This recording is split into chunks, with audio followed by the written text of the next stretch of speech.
All right. Boom, boom, boom. Listen, listen, listen. Thank y'all. Thank y'all. Thank y'all for pulling up on us today, man. This is Rich Rhetoric. You know, got the panel going early today. Hey, today we're gonna have a great discussion, man, about a bunch of this, a bunch of shit that's going on today, man, in this world.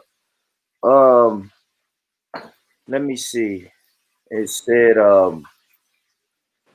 I made it a simple title today. It just said why are black men being killed? And I know that's it's a simple question, but it's a complex question at the same time. So we're gonna definitely get into that.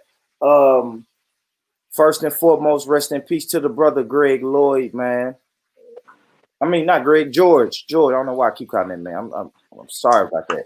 George Lloyd, man. Rest in peace to that brother. You know, brother was murdered by a cop the other day. So I think that's really the talking points that everybody's talking about that right now because we have to speak about it. You feel me? And not only speak, we have to put some action to it. You feel me? But we're gonna get into all of that. We're gonna get into all of that, man. First, I want to introduce my panel. Starting with my brother Eugene. What's good with you, brother Eugene? What's going on with your family? Man, doing well, my brother. Man, started out, brother. Just give the people a brief introduction. Tell them a little bit about O- yourself, my brother.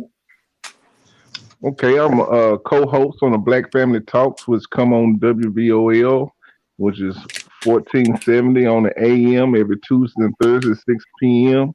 with my brother Hamid. I also got a book that I wrote called A Creator's Work, a husband, father, and stand up for my own people. Yes, sir. Yes, sir.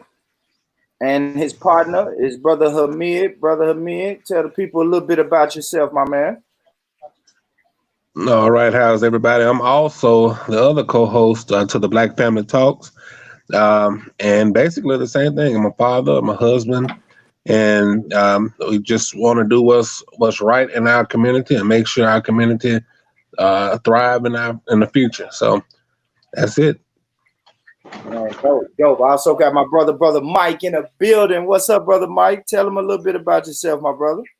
Yo, brother Mike, man, from the best group. Basically, man, what I do is, man, I deal with all the kids, man. We do all type of youth sports and stuff like that, training and coaching and stuff like that. But it's been down for us since on this coronavirus thing, man. I'm gonna have to move on. I'm gonna have to start doing other things. I've seen Brothers Roundtable got something going on. I might join on in that Saturday if I'm free.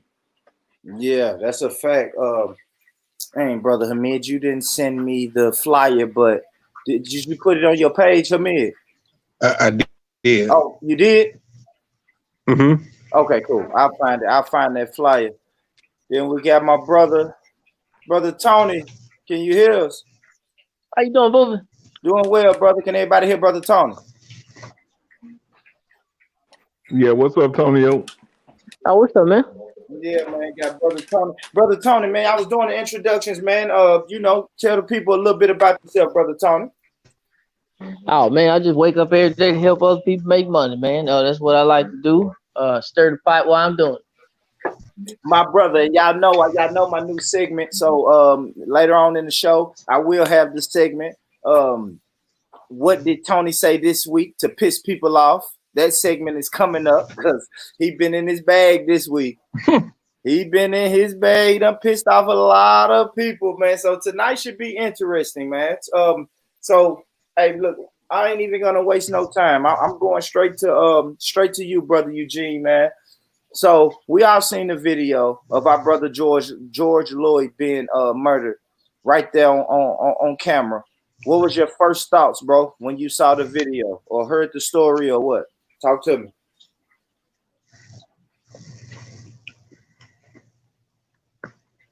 Yo, brother Eugene? Oh, okay. Now I didn't hear you say my name. My Yeah. fault. But my first thoughts, it's just uh, uh, another story that sounds the same. The propaganda that they use to keep the people who follow everything they say traumatized and believe in that's all that happens to us and only us. So me, I got a lot of thoughts when it comes to that type of stuff. Yeah, brother. Well, this is hey. Any thoughts that's internet friendly, man? This is the place where you get them off, man. You know what I'm saying? You can get them off on here, brother Eugene. But brother Hamid, same question to you, my brother. When you first saw the video or heard this news, another brother's been murdered, by a police officer. What was your first thoughts, brother Hamid? Well, when I first saw it, every time I see stuff like this, it's heartbreaking because we know that this brother was somebody's husband or father, or at the very least, he was somebody's son. And I never like to.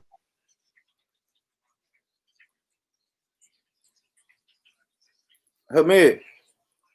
Okay, I think we lost Hamid. What about now, brother Mike? Tell me, do you still hear static? Let's try to figure out these technical difficulties. Mike, you still just only hearing static, bro? Talk to me. And if you can't hear anything but static, you may need to leave the panel and come back. That works sometimes. Yeah, brother Hamid, we lost you. We lost you in the middle of the conversation. Yeah, I was just basically saying that the last thing I would want to do is just dismiss this as another killing. Every time one of our brothers are killed in the streets, or if he's killed by the police, he represents a person, a human being to me. And I feel that every human being holds value, everybody.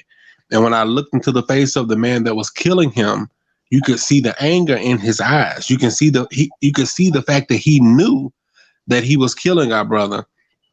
So, I'm not going to harp on it tonight, but I am going to say that, until we do something about it, that this kind of stuff will continue. We have to do something. We have to act in situations like this. Yeah, I feel you, brother Hamid. I was just trying to find a picture of this guy. There we go. So you talking about this guy right here? Mm-hmm. Yeah. If you zoom into his face, you can see. Look at his hand in his pocket. That's telling you that he's putting weight. He's putting weight down. And so the man knew what he was doing. He did what he wanted to do, and now there has to be a consequence behind it. And if there are no consequences, then we might as well just go dig our grave and lay down. And I, to be honest, right now in the city that happened in, there's a consequence being had, and the mayor knows it. The people that live there know it, but there has to be a bigger consequence, and the consequence have to start and end with him. Yeah, big talk. But what do you think about that head?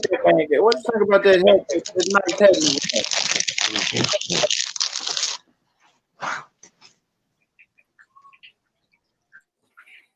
Man, what about that? What y'all think about that hat he got on? Yeah, man, got a hat on, said "Make America White Again." Hold on, y'all. Damn, we losing people.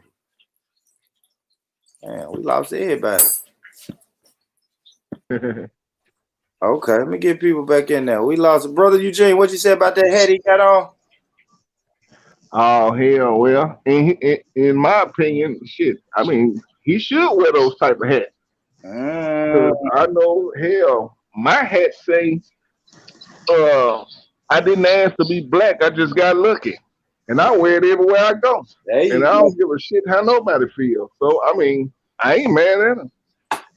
I will say that I heard, I could be wrong, but I heard that hat was a Photoshop.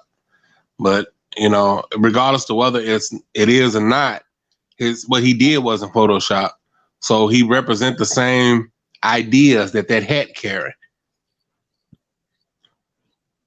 Okay. So the hat was photoshopped. I didn't know that.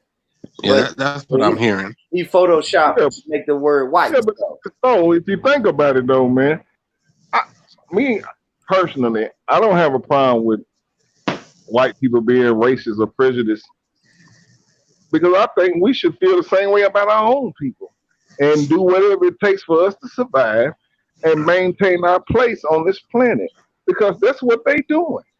They're only doing it because they understand their situation and condition on this planet. They have to be that way in order to survive. Yeah. We just need to figure it out. I'll be honest, Eugene, and the way I look at it is a lot of times we're hurt by the racism because we don't own, our ownership is not what it should be. Yeah. Nobody can come in your house and be racist to you and you not kick them out, right? So if a man come to my house and call me nigga, you know what? Get the hell out of my house. And not only that, you might catch a foot on the way out. But when you go into a man's house and then he treats you wrong, you feel some type of way. And when we think about it, all the time we've experienced racism, all the times that we've experienced like the individual racism is because we were shopping, we were doing something in somebody else's house. Even when we are at schools and we send our children to school, you think about the fact that where do we fit in this whole education process? Who's writing our education material? And when you look at it, if it's not you and you get somebody who says something racist or give you a racist idea of yourself, then you start feeling some type of way. But imagine now, if you were able to own your education system, imagine if you were able to own the political system that you are part of. Imagine if you're able to own business, no one can discriminate. That's why you don't see a whole lot of instances with Chinese being discriminated against. And I'm talking about real discrimination. Why? Because if they can buy the house that they want. And they're not looking for the loans or whatever we look for. They educate their children. They do the things that we should be doing. And so my thing is, I'm calling on our brothers and sisters. Let's just stand up. All we got to do is stand up. And like I said, if you stand up, can't nobody ride your back. So if we stand up, we don't have to worry about racism. I don't even care if you racist towards me. Why? Because I'm not going to be shopping in your spot. I'm not going to be in your spot, want to chill and hang out. Right, exactly. Because it's just like you said, as long as we keep going to their house, we're going to keep getting treatment the way you get treated in their house. So once we stop shopping in their house and go home and shop and do everything we supposed to be doing in the first place through ourselves, we shouldn't expect nothing else. Hey, and don't say no bullshit like I called somebody to Nino. You mean Nino, mute up, Nino. That's exactly what you did. You got off the phone with me. Nino, you right. I got to put Nino in the back. I got to put him in the back for a minute. He got to hit that mute button. Go ahead, baby Eugene. We lost you like halfway through your thought, man. I'm not really. Me and him is basically saying the same thing. Yeah. Because the thing is, as long as we keep on going into somebody's house and complaining about how we're treated there, then whose fault really is it? Stop going in their house. Stay home. Go to your own family member's house. And when it comes to the education, we know even the smartest of us really don't accomplish shit for our people because they work for them. So we do need our own education and stop looking for them to create our reality. We need to have our own train of thoughts that cater to us and have a place for our people to go once they accomplish this. You know what I'm saying? If a person becomes a doctor, we need to have our own hospital for them to come to. If they become an engineer, we need to have our own establishment for our own people to bring their skills to and utilize them, because the only place they got to go is to them.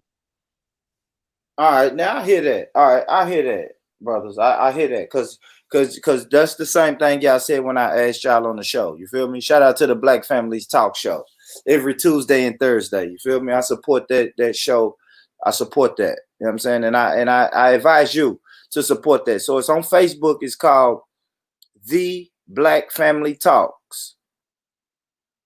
So I support that. But like y'all said, you said this earlier, Hamid. You said when we're in their house. And I think the question I was trying to get at earlier is, how can we really succeed if we know that this, and when I say this, I'm speaking of the entire United States of America, this is their house. No, the entire United States is not their house. It's stolen property. And the fact of the real fact of the matter is the world is our house. Our brother Khalid Muhammad said Africa is our home. No, Africa is our throne, but the entire earth is our home. So no matter where we are on earth, it belongs to us. Now, look, I'm going to tell you something because I my path is slightly different than most people's, but I'm a Muslim, and in the religion that I follow, it talks about God said that He was going to create a Khalifa or a ruler on earth, and He said that ruler was made of black stinky mud, which means what? That's me. I'm the ruler. I'm the one. But the problem comes in is when I give up my rulership, I give up my kingdom, I give up the vicegerent position, and I give it to somebody. I say that this is a white man's world. It's not a white man's world. This is our world that we have to take possession back. We have to take possession 100%. And the only way we can do that is, I'm just gonna be honest, we gotta grow some balls. We got to grow some balls and do what we got to do to take possession back of this world. We can't do that in fear of people. We can't do that saying that this is there, because I'm going to tell you a secret. You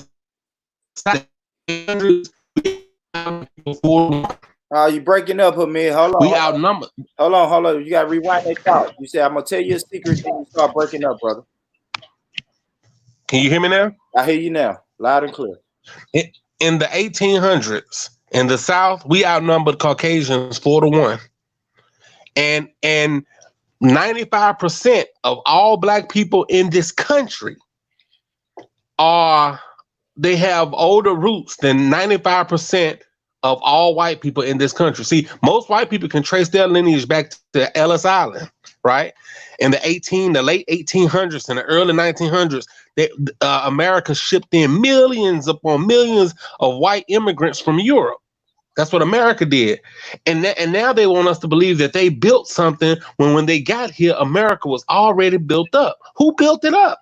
Who built up Washington, D.C.? Who built up New York and Central Park and all those places where they took the land from black people and they did what they wanted to do? See, the only thing is we were not fighting back. We allowed them to do what they wanted to do. And I'm not saying it's our parents' fault. I'm not saying that, because I understand the condition that we were in, but the fact is we built it. So I'm not giving them a damn thing. I'm not going back to Africa. We built this. And not only did we build this, see, the Nation of Islam, they asked for the southern states, right? In their program, they want the most fertile southern states. And when they asked for that, white folks like, we're not gonna give you a damn thing. So now what I'm saying is, damn the southern states, I want all of them. I don't want the southern states anymore. I want all 50 of them, because it belongs to us. We've worked it. We've been here far longer. The only people who've been here longer than that are the indigenous people. So we've been here longer. We're gonna work it, and we're gonna do it, and we're not gonna let these people get away with what they've been wanting to get away with, what they've been getting away with. So now, yeah, can we make it? Hell yeah, we can. All we got to do is grab our nuts. Forgive my language, sisters and brothers, but grab ourselves and say, look, I want to be a business owner. I'm gonna buy. I'm gonna buy myself into business. I want to teach. I want to educate our people. Then I'm gonna go get an education, not from a college, but a real education. And I'm gonna educate our people. I want to go into politics, or I want to be a kingmaker. Then I'm going to go into politics. And if enough of us do that, then we can take the country one state at a time, the way black people did in Atlanta in the early 80s. See, all of that stuff that we can do. All we have to do is just get up and do it. I love it. Somebody got to echo. Brother Nino, you with us? See Brother Nino on the panel. Yeah, I'm here. What's up? How you doing, brother? I didn't even get the introduction, man. My brother Nino. Hey, brother, quick introduction. Tell the people who you are and a little bit about yourself, man. Really quick. Yo, I'm Nino Black, man. I'm just here, man. I just do a bunch of things and try to insert myself. I said DJ Khaled. Khaled Muhammad, you got to mute. Hit the mute button. You got echo. Turn the YouTube down or something. Yeah, that's whoever just came in. That ain't me. Yeah, go ahead, man. I'm listening. Nah, man, that's nothing, man. I'm just, I'm here. Shout out to the UK family. I see some familiar faces in the chat, man. I'm just here, man, to offer some opinion. I actually told myself this is gonna be the last conversation I have about anything community related, man. Anything black related, man. I'm just gonna do. So this is my last conversation. So, nigga, show me a good time. Yeah, I don't know what that means. You covered on this panel. You get on this rich rhetoric panel, man. You're a staple in these convos, man. I don't know what you talking about, but salute to the brother Nino. Brother Tony, you with us, brother Tony? Oh yeah, man, I'm here, man. I'm here. Let me ask you a question, brother Tony, man. When you first heard of our brother George Floyd, when you first heard that he was murdered by these racist white cops, what was your first thought? Oh man, I'm looking for what the whole story was. You know, it's bad what happened, but it was preventable though. It was preventable. What you mean? I'm blame the victim, but goddamn it, you got to comply now. You know what I'm saying? It was 10 minutes into the whole thing. They kept asking the man to sit down, comply. This is why you don't do drugs. This is why you don't drink. This is why you don't do these type of things so you don't be in full control of yourself.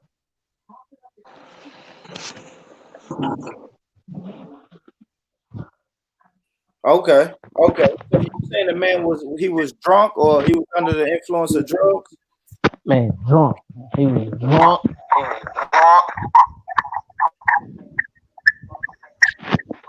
I ain't heard all this, bro. When was he? Man, they said the man was intoxicated or under the influence. It took him about a few minutes just to get him out the car.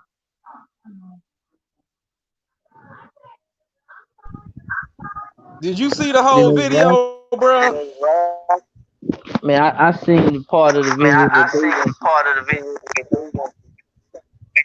Three videos out.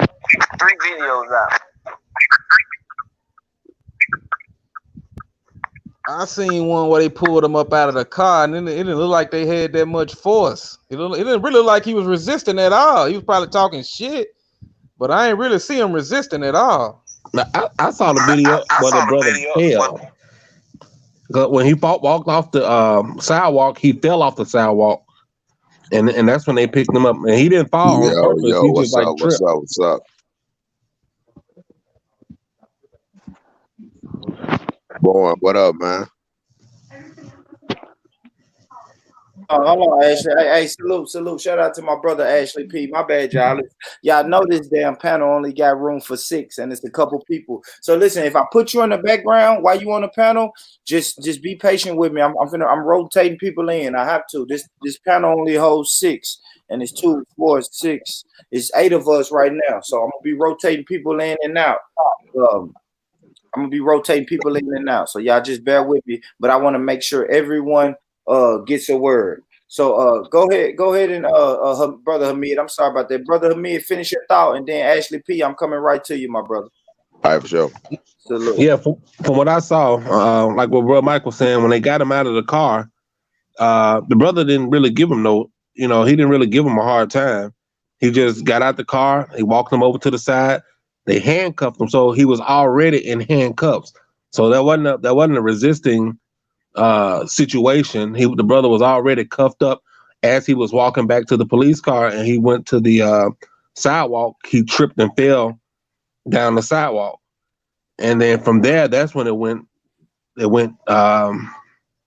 sideways. But for even if the brother was fighting, he was in handcuffs, right? And when you look at what that guy did, he had his foot on his jugular vein. That's the vein that's carrying the blood through your body. He knew where that vein was. He's trained. He had his foot on the brother's vein. And because he had his foot on the brother's vein, the brother passed.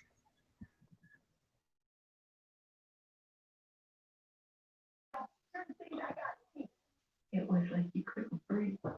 It was like, Damn. Shit.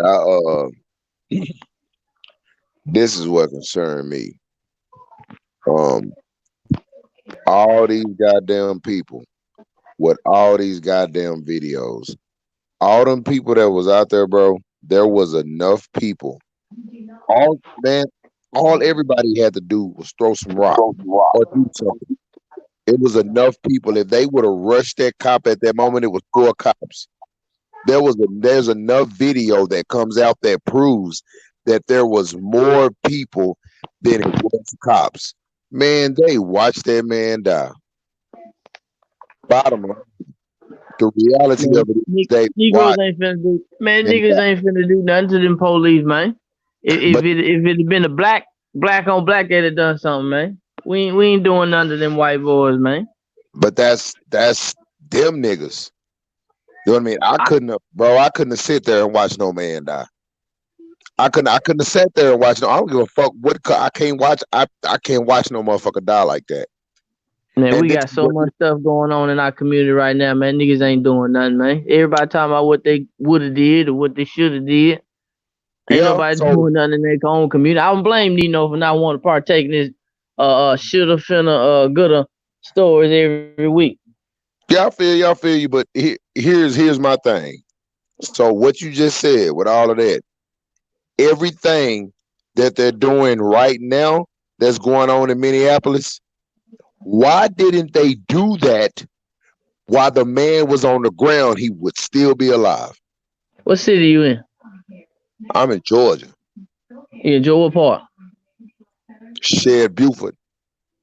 You're in Buford. You right outside of Norcross. Not too far. Pretty close to the Swanee than anything. Did you go down there with them white boys when white boys killed that black boy? Nah, that shit was Okay, now we backpedaling. Now we backpedaling. Ain't nobody backpedaling. That's what I'm saying. You misunderstand me. So you want a nigga to risk their life, but you won't even drive down 285 to go hard on these white boys.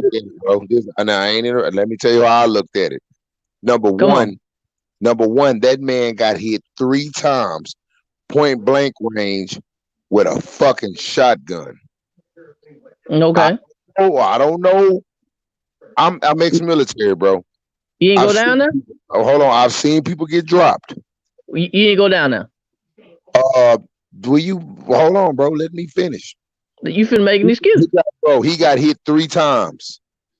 Up close range. With a fucking shotgun. Okay. The way he fell, the first time that shotgun would have hit him, momentum, yeah, I would have believed it. But man, that nigga that was casing the house, man. Let's be real. That nigga was casing the house. That nigga wasn't jogging. Hold on, bro. We talking about why you ain't down there going hard on the white boys? Yeah, that second time that Gage hit him, man. You telling the story. You ain't saying nothing about why you ain't jumping hard on the white boys, but you want us to jump in front of a police officer. Because I'm not stupid. Okay, you just said they should have jumped in front of the white boys. That white boy was in full go mode. No. You misplacing my words, homie. Number one, everybody sat there videotaping it. The whole world watched that man die. Everybody, get off his neck. Get off his neck. The Georgia situation, nobody had time to. But once again, like I say, it still was in my mind because that man got hit 3 times point blank range with a shotgun. Shit, you ain't went to the white boy's house? Why you ain't go to the white boy's house? Look, man. Look. outside of what you saying. Oh, okay. I've seen people get hit one time up close with a shotgun. They don't. Man, you saying everything, but why you ain't taking accountability for what you doing, but you talking about what other people ain't doing? Because nigga, bro. You know what? Got you going. I got you going. Come on with it, baby. Come on, get mad at me. Look, self accountability, man. You can talk all that stuff about what other people doing. But somebody criticize you, you get in your feelings. I don't know who this cat is. I don't know who this cat is. Antonio Sales. Just by listening to him, bro, he owns some other shit. That, like I say, that man got hit. That man got hit 3 times. He ain't even listening. That man got hit 3 times. We know this. Close range. He got hit 3 times at close range. Have you ever seen anybody get shot with a shotgun, bro? Both sides, partner. Both sides. How in the hell was he still stumbling after that 3rd shot? Oh man, you talking about a story? We asking I'm talking about him getting hit 3 times. What you telling other people should have did? I'm talking about that man getting hit 3 times with that goddamn shotgun. He never should have stumbled that far. I don't trust nothing that's fucking going on. Because it's the same fucking narrative. Oh, you changing the narrative? No, bro. No, chill yourself, bro. I don't interrupt you. Chill yourself. What I'm saying is the same fucking narrative. It's always in the summertime. It's always in the summertime. It always happens like this. Not people saying get killed every day, man. What you talking about? People get killed every day. Nah. Okay, so people get killed every day. So why are they highlighting niggas in this situation? Because it triggers niggas like you, man, talking about that shoulda, coulda, woulda, all that stuff. But then you ask a nigga, why you ain't doing nothing? Why you ain't out there going hard on the white boys? Like you fueling the fire, bro. Bro, the way you talking, bro, you ain't gonna get out there and bust a grape in a fruit fight, dog. What am I gonna stand up for a nigga for? I stand up for kids, man. Kids and women. I can give a damn about they killing y'all niggas, man. No, the kids ain't have nothing to do with this. Kids ain't have a goddamn thing to do with this. I stand up for kids, man. Kids ain't have a goddamn thing to do with this. What I'm saying is this. Oh, you get mad. Look at that tone. Look at that tone. Shut up, man. Coming from a military and watching. Look at that tone, man. Oh man, got you going, man. The National Guard has been on standby for months now. They've been on standby for months. This is just the tip of the fucking iceberg. What gets people you finna create a paradigm. What gets people going is race relations. You finna create a paradigm. I ain't creating no paradigm. I'm telling you what the fuck, the shit that you talking, the paradigm that you creating, that's in front of our fucking face right now. They ain't creating no paradigm, bro. They eliminating us. How? Them white motherfuckers, them white guys that's doing this, they are climbing up the ladder. All of them climbing up the ladder and against those who feel they are greater than thou. Oh man, you got an inferior mindset, man. That's a victim mentality. If you think that white boy winning, he winning. Just like Hamid said, if you think that white boy winning, he winning. Look, Born Rich, I'm gonna tell you like this. Fuck what that nigga talking about. I'm gonna tell you like this. Get your guns ready, fam. You not finna be the motherfuckers that you see in the streets right now. It ain't finna be the cops. You finna be looking at killers that come fresh off the field from Afghanistan, ready to bust. This nigga just talking and don't know what the fuck he's talking about. I got you going. I got you going. I got you in your feelings. You stupid, bro. You stupid. I got you in your feelings, though. You just in your mouth. You one of the motherfuckers that sit over there and talk. You don't know, nigga. Many more about to die. And you just one of them motherfuckers. I'm creating a paradigm. I got him going. You still think this shit funny, don't you? I think you funny. I think you cussing another stranger out on the dialogue is funny. You know I'm not no bullshitter. You know I don't know who this guy is. I don't know who this guy is, and I don't give a fuck about this guy. Yeah, this is I think you're a grown man. Hey, he don't do anything, boy. So excuse my French when I'm talking. You good, Ash. My French when I'm talking to this guy, boy. You good, bro. He don't know anything, bro. Like he don't know. He just talking. He just talking. I know asking you about self-accountability bothers you. There's a whole other different element that you got to look at outside of being black. What are you doing right now? They using us to mount up a military attack because what are you doing right now? They are afraid of us. They using us to mount up a military attack because they're What afraid. are you doing right now? Telling your dumb ass what's going on. What are you doing for your Anyways, people Born Rich. right now? Anyways, Born Rich, like I say, bro. If I give me an email or something so I can email you some shit, so I can see some from some shit that I know, because I can't talk with this. He's an idiot, bro. He's like the Al Sharpton of the chats. I can't fuck with him. What are you doing for your people right now? Born Rich, I can't fuck with him, dog. No, I hear you, Ashley. Ashley, I think you touched on something. Boy, I can't fuck with him, boy. No, it's all good, Ashley. It's all good. It's all good. It's all Hey, good. that nigga finna cry. Listen. Relax, man. Nobody's about to cry, man. Come on, we all men. Yes, that nigga is. Keep it going. He don't know me, but you know me. He don't know me. Yeah, that's you know me, boy. He just dumb. He just this the Al Sharpton of the chats. He the ones that he a type of guy that'll go out there. Y'all need to do this. What are you doing? And then when something go wrong, he'll be hiding in this goddamn room typing on the keyboard. That's the type of nigga he is. So I don't respect. I just got off a plane, helping black businesses around the country. I'm asking you, what are you doing for your people? Put on your black.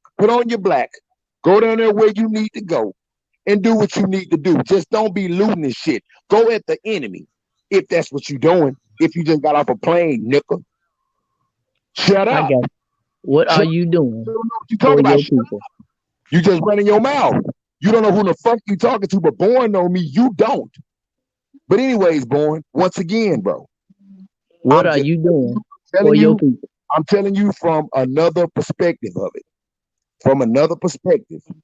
It's they are so afraid now to the fact that, you know what?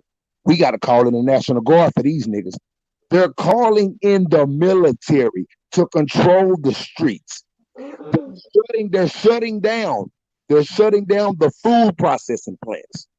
They're freezing the crops in the northern hemisphere. They're freezing them.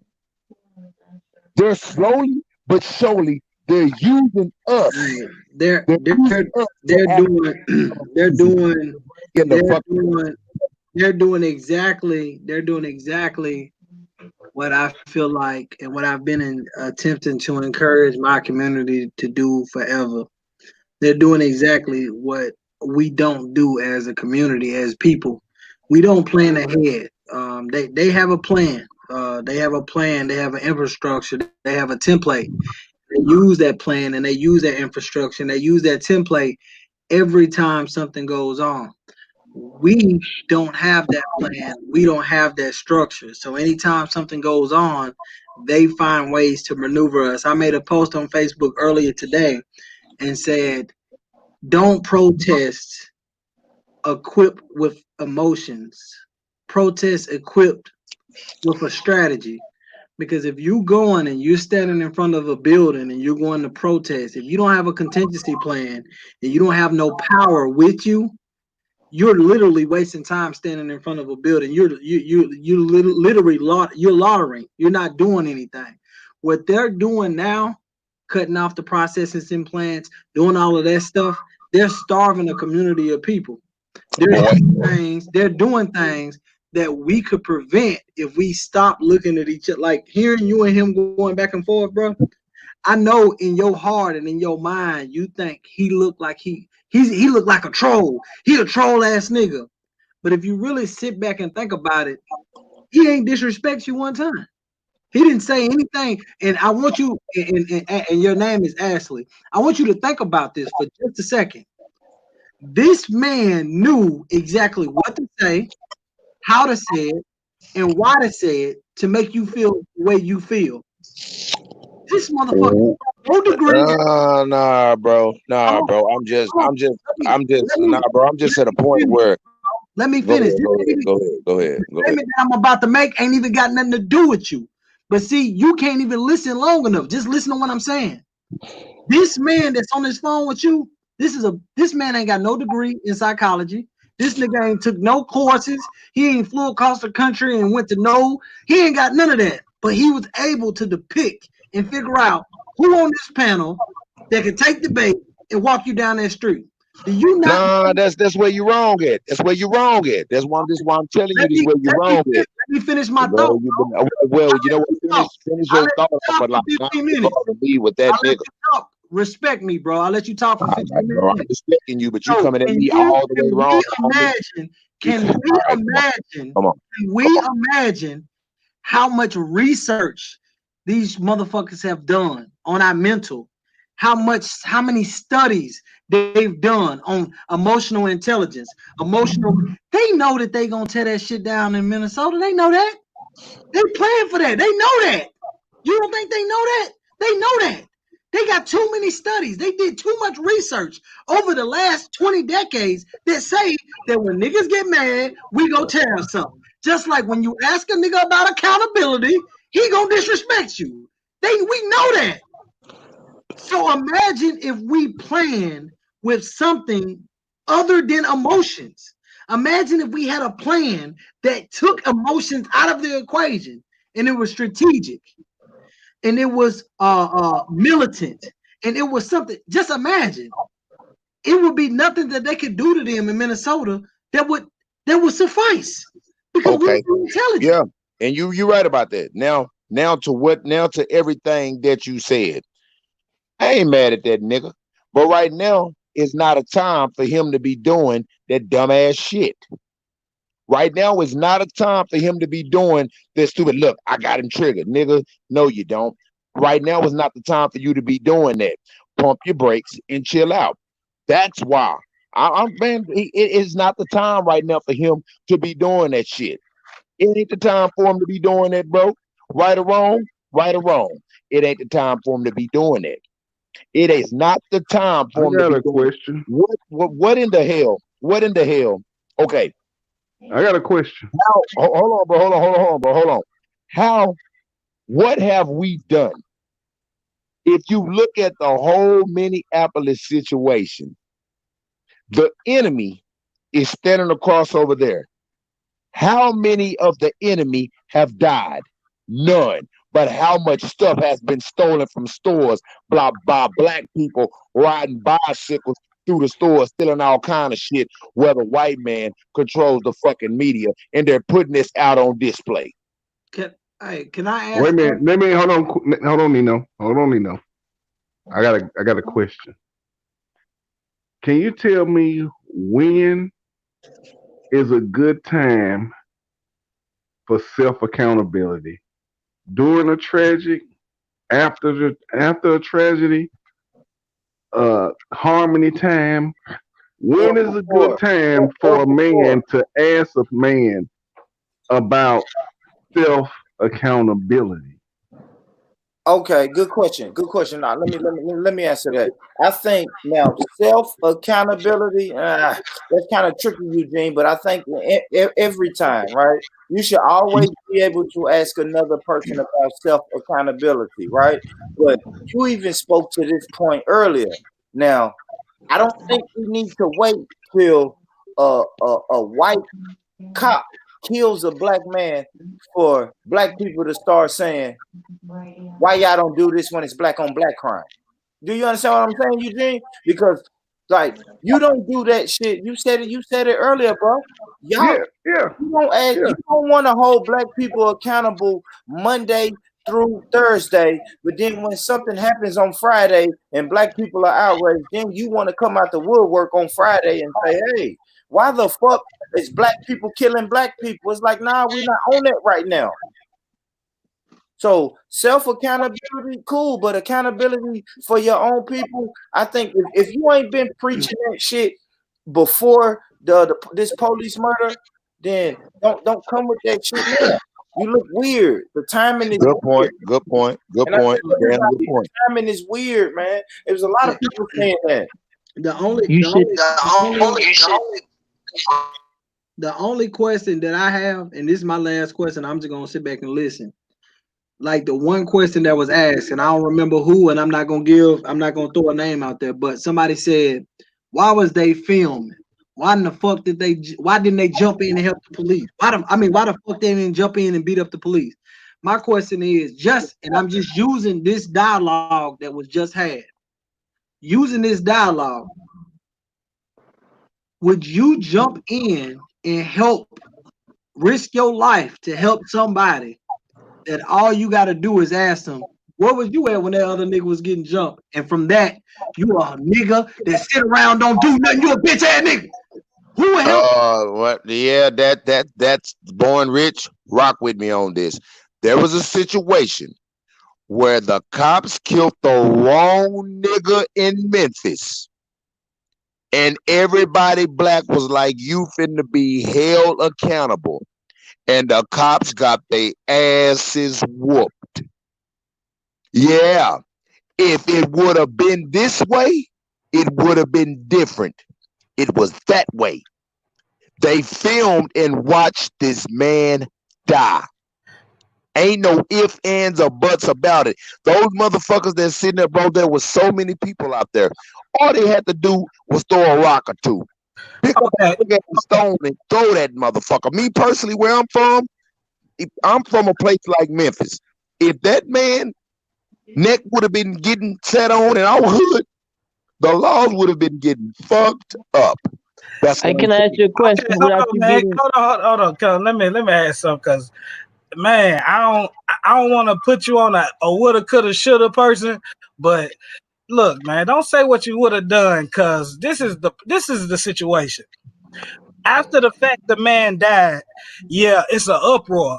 But if the man is still alive and he was talking like he was, and anybody ran over there and knocked that white police officer off his neck, nigga, that person would have got 3 years. He would have got big boy time playing, and would nobody be on his side, because they'd be like, man, he didn't die. Why did he attack the police officer?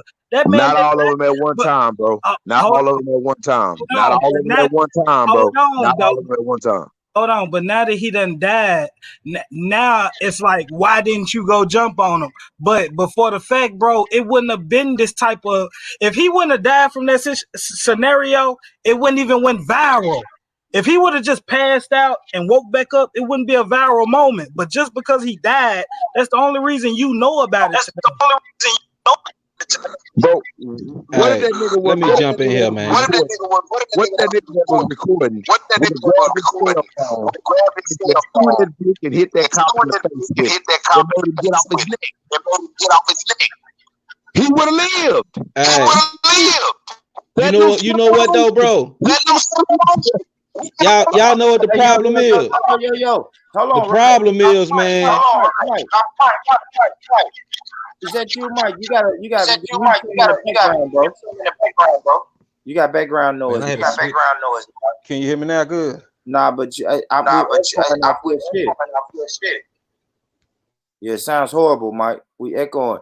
Yeah, it's you. I don't know what you got to do. You may have to leave and come back in, Mike. But when you unmute, we got an echo. I don't know if you got YouTube on in the background or what's going on, but it's an echo when you unmute your mic. Unmute your mic, Mike. Unmute your mic, Mike. That's right. Yo. It's a lot of noise. Yeah, you got background noise. Bro. All right, I'm gonna switch up. Exit and come back. All right. I'm just born. I'm confused. And not really confused, but I'm just like, damn, everybody making this ruckus, the same ruckus that they would have made while that cop was on his neck, the man would have lived. And it was enough people there that was filming that they wouldn't have been able to arrest everybody. It was only 4 cops. Well, let me this tell you happened in our hoods before. Ashley, this happened in your hood. This happened in my hood. This happened in the hood. Though. Ashley, but that's because the aspect of fear. Let's be honest, man. The reason that people didn't jump in and save that brother is because they fear. They fear the oppressor and the oppressive systems. Like, we know that for a fact. That's just what black people do. We were raised and taught, and they taught black people to be fearful of the slave patrol, aka the police. Only person that could have saved that man was a white man. If a white man would have jumped out there and hit the police officer, then he could have been saved. But a nigga, any type of black person run out there, they would have been shot. What about a whole bunch of niggas at one time? man, boom, boom, boom, boom, boom, boom, boom, boom. Nah, bro. You know, 'Cause like I say, bro, I seen it. Bro, I'm from Houston, bro. Ashley, I'm from the slums, my guy. Ashley, that's the one thing. That's the one thing that I probably can agree with you on throughout the whole thing. You said, even your deflection, all of that. That's one thing I can agree on. I really believe that if you had multiple unified men that were on the same page, they could have stopped that. But you don't have that, bro. Ashley, you have a lot of niggas that make excuses, a lot of men that's scared, that think about themselves. You have a lot of, right now on my Facebook page, I've counted today, 21 women with children have got on Facebook and said that they are afraid for their children's lives. All these women have men in their life, bro. Why do they feel scared? Because 10 times out of 10, the niggas that's with them are on Facebook making posts about how they feel and but they ain't went to one meeting. They ain't stepped up to one plate. They ain't did one motherfucking thing. And when you asked them, why wasn't you there when such and such? Oh, goddamn motherfucker, I gotta work. Well, I feel you on that, bro. But look, this is what you're gonna have to explain to me, because I don't get on the level y'all get on. But what the fuck is deflection? That's what I'm saying. That shit is not in me, bro. Like, that's what I'm saying. You can't put me, like, explain to me what the fuck deflection is, because I ain't deflect that I know of means you block a pass from something when you play football. Why do self-accountability questions arouse such an emotional response from you? What do you, so you're able. I'm lost, bro, because what you're saying is, I don't mean no disrespect, but it's kind of fucking stupid. Okay, you're able. Hey, Tony, hold on. So let me ask you. What the fuck is he talking about? Hold on, Ashley. This is the question. When you say, because I don't want to be disrespectful, I want to make the conversation progressive.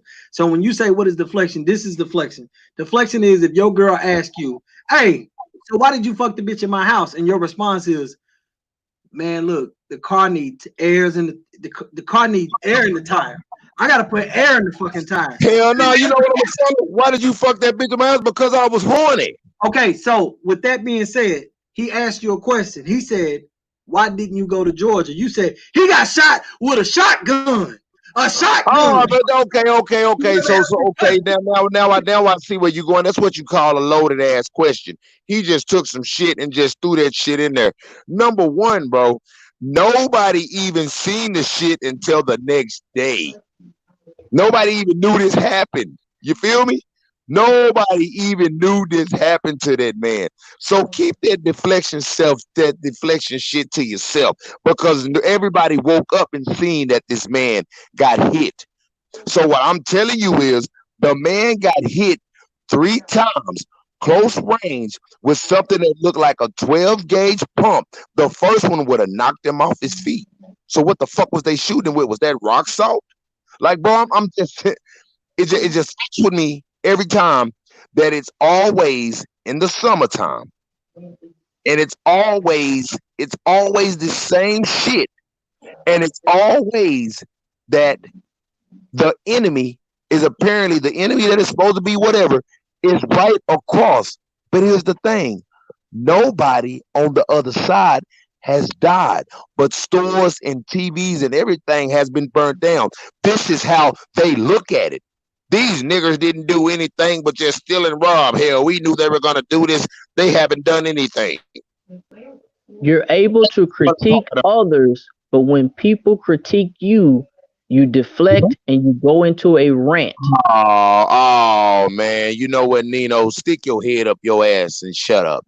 That's some stupid shit. You got me. Nino hasn't disrespected you. That is me. That's asking you a self-accountability question of why asking you questions that you criticize others. Who the fuck is talking right now?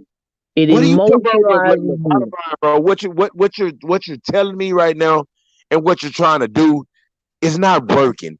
Look, I'm not telling you. I'm not giving you anything that's authoritative or anything. I don't know what this guy's trying to do, but there is no. Don't try to get on no intelligent level with me, bro.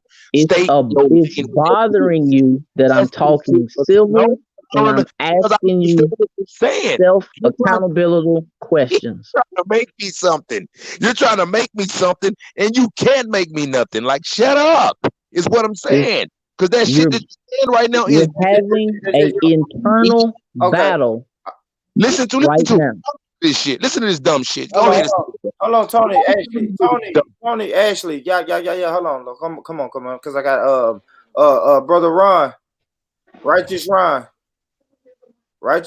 can you hear me? Unmute your mic, talk to me. I just want to do a mic check real quick. I just want to make sure so everybody get a word in. Brother Hamid, you came back. How you doing, brother? You back? Yeah. I had to go and check on some things, but yeah, I'm back, brother. I appreciate it. No. It's all good, man. So, what do you think? I don't know if I asked you this already, but what do you think about the timing of black people telling other black people they should be accountable right now? Like right now, in this moment, like today, yesterday, when black people were saying, well, I honestly think black on black crime should stop. Like, what's your thoughts on the timing of this self-accountability? We talked about this on the radio program tonight, and if we are looking at it depends on, well, I just said, some people say that, some people use that, the timing, or they'll say, well, we have to deal with black on black crime because they're afraid to deal with the actual problem that's in front of them. And so you have that. And then you have, like what Miss Benita said, some people talk about that, but then those are the ones that are actually physically getting up and holding the rallies. They're doing the things that require or that deal with black on black crime. So I hear some people, they'll say, well, we don't do anything about black on black crime. But the reality is there are people that actually do. There are rallies that happen all the time. Stop the violence, silence the violence. We hear about that all the time. So my question would be to the person who's talking, if that's the problem, then you have to bring out the show the receipts. If a person feel like that, show the receipts. And if you've been talking about that and you've been doing that for years, then okay, you have the receipts. But if you haven't been talking about that and you only talk about it during times like this, then I don't buy. I'm just sorry, I don't buy that. I don't buy when people just only talk about it when we're dealing with issues of other people, because it sounds as if they're afraid to deal with those people, but it's easy for us to deal with us. Another thing we talked about on the program tonight is if a person feel like that, go to the places, like say that in the places that people are committing crime. If you feel like that, don't come on my radio program, because usually people who listen to our radio program, Eugene and I, they are conscious people. They're people who, it's almost like we're talking to the choir, and you may get a few to come in, but for the most part, these are conscious people looking for conscious radio, and that's what they get. But if you want to get to the people who are actually committing crime, then hell, we got to go into the jails. We got to go into the juveniles. We got to go into the places where people are actually shooting black folk.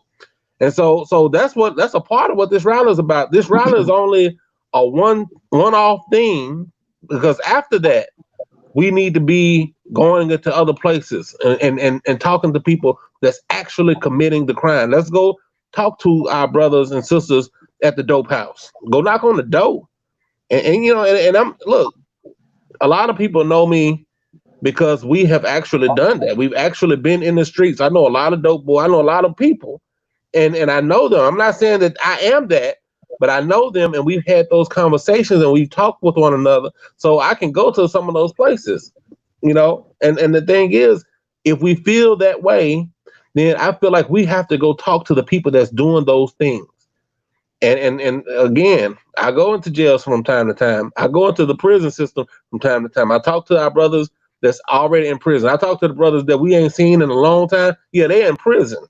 They locked up. They got 10 years, and they doing that time. So That's what I'm saying. If a person basically is talking about that all the time, let's say I talk about, man, we got to stop this black on black crime. We got to stop, and something like that happen, and the person continues to say we got to stop, then I don't say anything to him.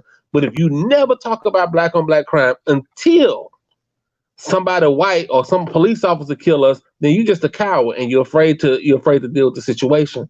And so I don't deal with that, and that's not even something you have to talk about. If a person is that, we don't have to discuss that. That's not even a discussion.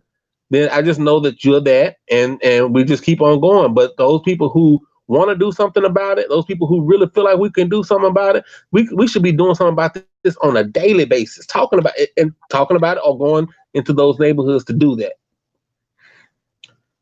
Well, hey, if I can, Born, I want to piggyback on something really quick.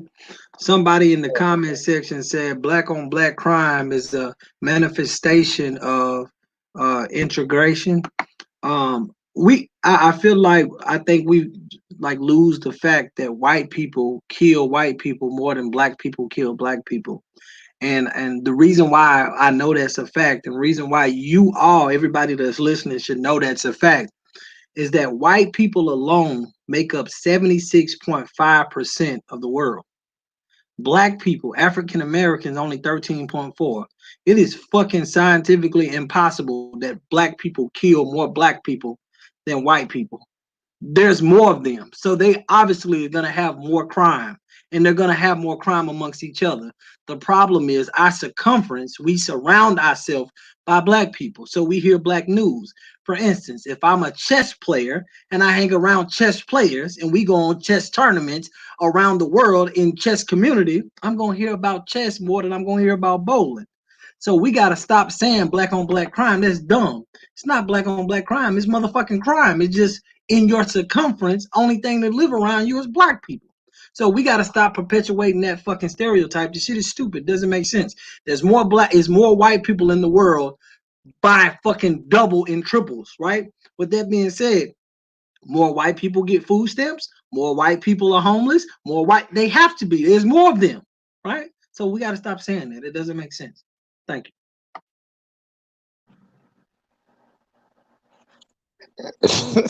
Heavy is the head, I guess. Yeah, my bad. Only one thing to say to that one though.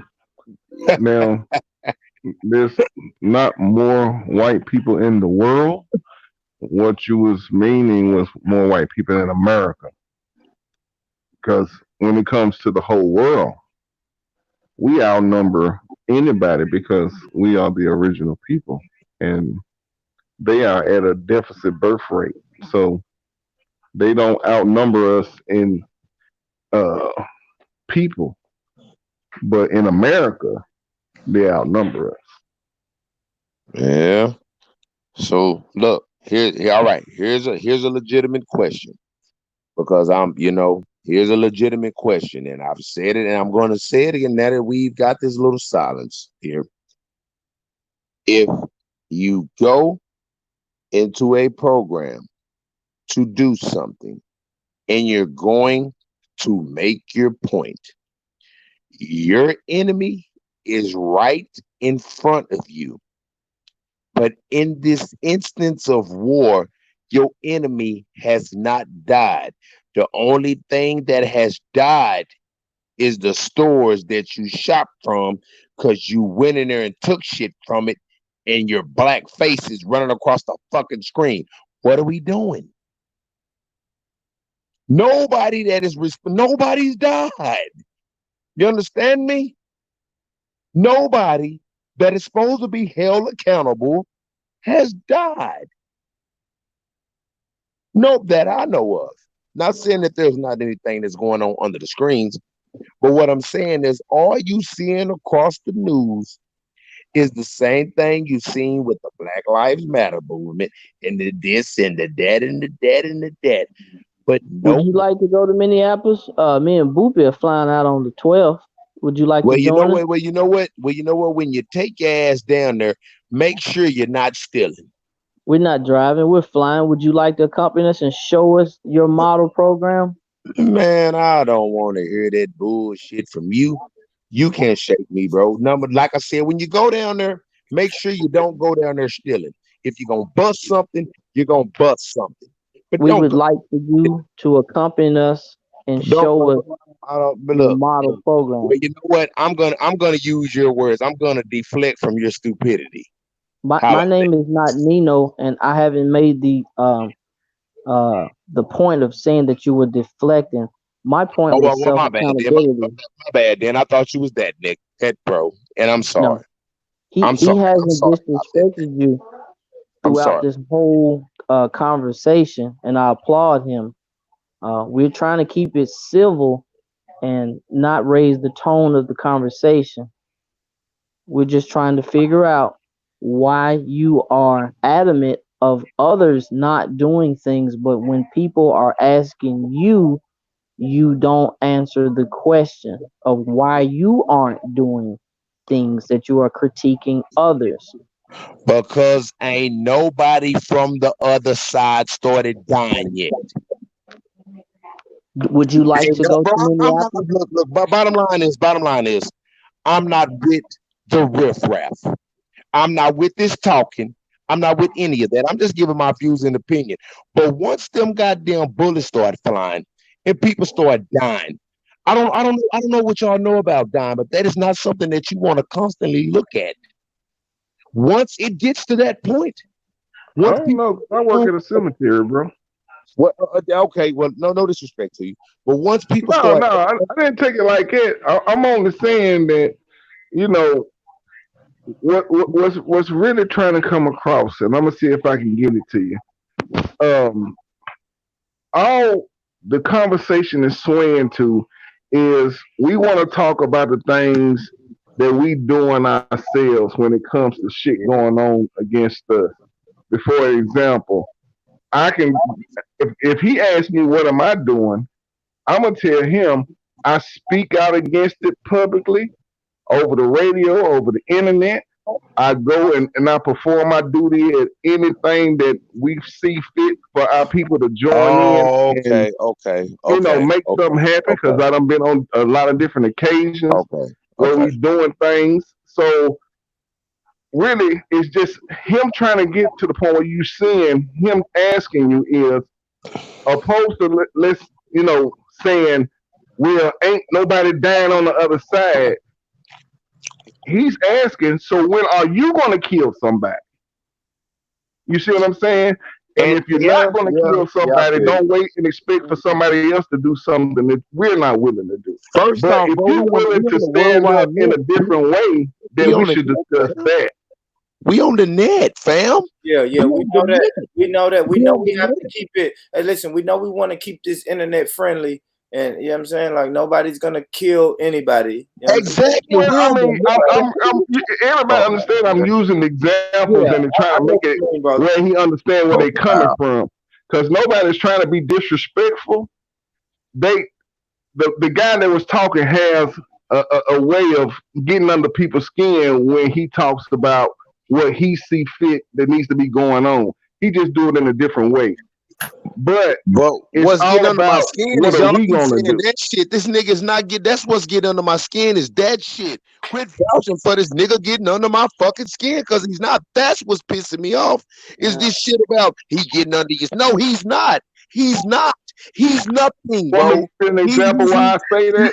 You want me to give you an example why I say that? Get off of that shit, man. That's what pissed me off. Okay, wait a minute. Did you hear what you just said? You said that in a low tone. When we say something about him getting under your skin, your voice raised up. Because that you means something, though, bro. Man, you know what? Look, means everything. You know what? Once again, I realized that you know what? We're gonna put it like this: Born Rich. I'll talk to you on another occasion because this shit is friendly. These motherfuckers talk to each other. No, don't leave. No, you good. You good, Ashley. Not good. Let him go. Let him go. Man, who's gonna be the next Christmas addicts, man? That's what he's gonna ask. Who's gonna start the revolution off? That's the whole question, man. I'll let you have this with them. Man, listen, man. Let him go. Exactly. Let him go. Let him go. Let you hear him. Y'all buddy. Now let Ashley rock, man. This is my brother. Ashley, don't do, man. Listen, man. Y'all let my brother rock. That bro, they don't know, but I'm gonna let you have this with them. I'm gonna let you have this with them. Ashley, you got to listen. Once the bullets start flying and the blood starts spilling, then I'll be there. I don't owe them shit. Don't pander him, booby. Don't you pander him, booby. Nah, this is my brother, man. He a good brother, man. I ain't gonna lie, y'all, man. Man, real shit, man. Ex-military. He's cursing on your show. He's cursing on your show. This is not. Listen, hold on, stop. We all cover motherfucking show. Now let me address that. Let me address that though. Let me address that. And I want to address that. Now listen, I want to address that to everybody who's listening, man. This is Rich Rhetoric, which is an open platform show. You Tell them again. Subscribe. Catch me on Wednesday nights if you want the conversation. Just me and a couple guests, and we talking that shit, that positive shit. This Rich Rhetoric is more of a barbershop conversation. Well, don't save him then. You know the Negro ain't got no implication. He's got what's called analytical knowledge.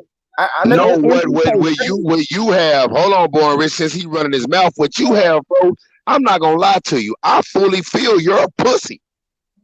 The nigga what just programs have you implicated? Bro, I'd have killed more people than you got kids, bro. I'd have been in Iraq, Afghanistan, and Fallujah. You're not shit. You ain't shed no programs. You ain't implemented. You ain't shed no blood, punk.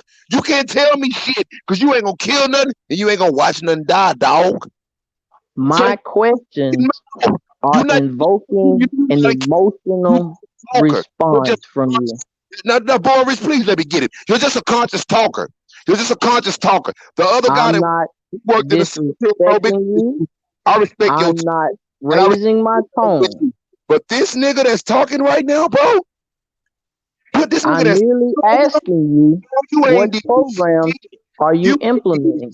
I don't want to hear nothing from you. You are Al Sharpton of the chats. That's what I'm blaming you. You are Al Sharpton of the motherfucking chats. That's what you are. This is your conscience. Why are you so mad? Bro, shut up. Shut the fuck up. This is your conscience. Me, bro. Why are you so mad?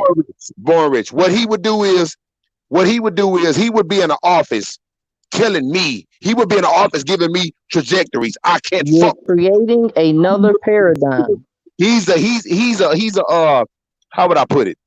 He would be a Louis Farrakhan, Al Sharpton type person who would point the fingers to where he wanted you to go. You're changing the narrative because implication and self-accountability bother you. Accountability? Wait a minute, gentlemen. Wait a minute, gentlemen. Let me ask a question. Let me ask a question. This motherfucker stupid, bro. Yeah, I mean, check this out. All right, I'm listening to you. Now, we need to find a way to make this conversation constructive, because bro, this him, my dog. Like I'm saying, if y'all ain't seen the NFC, dude, they have the NFAC, dude. Now check me out, bro. Just let me finish.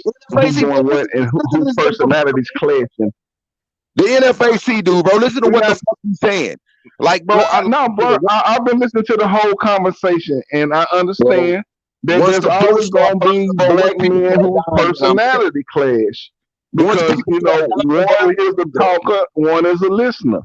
And every time you have that scenario, there's a difference between the two. So all we have to do is just change the subject. Let's speak on something that we all can agree on that's going to make it a positive conversation. Bro, I understand you, bro, and I feel you. I feel you and understand you, but he ain't done shit but went at me the whole time. And I'm not going to lie to you. I don't like it. And me personally, you shouldn't, but you gotta understand. Check this out, bro. Nobody can get under your skin unless you let them. See, the thing is, once you get out of control, that means he has control of you. That's the concept. That's why it's called out of control. Because you need to listen to me. Let me help you understand where the thing is happening at. It's happening because you can't allow a whole complete thought to be finished before you interject because you want to make sure that you feel like you're right. No, In I just some can't. instances, you might be. I just can't let a whole ass nigga talk to me like that's all I'm saying. Right, and I understand what you're saying, but you're not listening to what he's saying because you calling him that because you're not really liking the way he's coming at you with what he's saying. He's talking all this shit and he's not gonna kill nothing and he's not gonna let nothing die. He's not gonna do anything. So he should shut the fuck up. He's not gonna do nothing. That's what I'm saying. Well, let's just agree that neither one of y'all know what either one of y'all would do because y'all don't know each other. All right, my guy. Can we agree on that? I'd have been to 3 tours. I'd have been to 3 Iraq, Afghanistan, and Fallujah. And we understand. Well, I mean, wait a minute. Well, let me tell you about that too. In my opinion, you can use that to me and say that means something because, and I'm only being honest with you because I'm a man. No, you can't make me feel some type of way because you wouldn't fall for the white man or any other man but the black people. That don't mean nothing to me. I went and fought because I had something that was bred inside of me that was evil, and I didn't want to continue killing the same people that was the color that I was in my fucking hood. That's where y'all got it fucked up at. And that is the whole point. So opposed to going and killing for the people who's creating this problem for us, maybe come back home to us and use that same skill against the people that we having an issue with. That's where I'm looking at. That's where my respect comes from. Hold on. And Ashley ain't thinking about none of that shit because he feel like ain't no nigga gonna ride with him. He not finna go out here and be on his own. What kind of sense that make? I feel you, bro. He upset about it. Come on, bro. They not listening, bro. Ashley ain't trying to ride. Let me talk to homie. Let me talk to homie that was just talking. Let me talk. Look, this is what I'm saying to you, homie that was just talking. Look, this is where you got me fucked up at. Number one, like I just told you, I did not want to continue to do the same shit to the people that I did it in the hood where some of my grandpa said, man, take your ass to the military if you really want to know the world. And I had so much anger in me. I did not want to continue to shoot at my people. So I went and served in the United States of a motherfucking area of America so I wouldn't kill my own fucking people. Yeah, I got tired of this shit. I didn't want to do it because it was wrong. Now that I come back to this bitch and I see what's going on and I'm looking at it, it seems like every time a black shooting happens or a black murder happens or whatever, it's always the lawyer Crumb, Al Sharpton. It's always these same repetitive people that hasn't got nothing done over the years, and they keep throwing them in our fucking face, and we fucking accept them. We fucking accept them. And then you got a motherfucker like this guy over here just running, yet he talks the same way that they talk. That's why I don't understand him. I'm trying to understand him, but his voice and his tone is familiar to the same, it sounds familiar to the same ones that they consider our leaders when they don't even ask us. Now, I'm glad you made that point because now we need to get to the point to where we understand that we need to stop saying that we accept the leaders that they gave us. Exactly. Like your Al Sharptons and like your Jesse Jackson. You gotta understand right now, the black people in this time, in this era, don't want a leader. Don't need a leader. We need leadership amongst ourselves to be accountable for ourselves because anytime we have a leader, niggas find something wrong with them because the world is created with flaws. So they only find some reason why they have an issue with them and don't follow them, and it keeps up the divide and conquer. That's why right now you have to be self-accountable and do what you're supposed to do yourself, regardless if the people around you not doing it. So why the fuck is he asking me about? So why is he asking me about self-accountability then, according to what you just said? Because I know. Listen to what you just asked me. Wait a minute. Listen to what you just asked me. Listen to what you just asked me. You asked me after what I just said. When I just said we have to be at the point to where we focus on accountability because we need self leadership because we can't have a leader to get to the next level. Self leadership, not self accountability. Self leadership, not self accountability. Now, in order to be a leader, you have to make yourself accountable for yourself. Okay. I got that. So who in the fuck told you that Al Sharpton and everybody else was your leader? So how are you going to be accountable? No. I have never considered Al Sharpton as my leader. Exactly. I've never considered myself to have a leader from the mainstream or the Even if he is changing the narrative, I'm gonna answer his question so I can get back to the real point.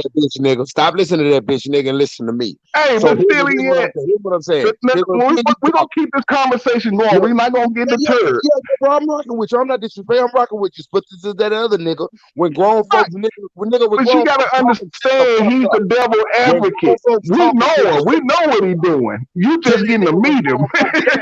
So when grown folks talking, shut the fuck up, nigga. We talking right now. So shut your little peon ass up and sit in the corner, punk.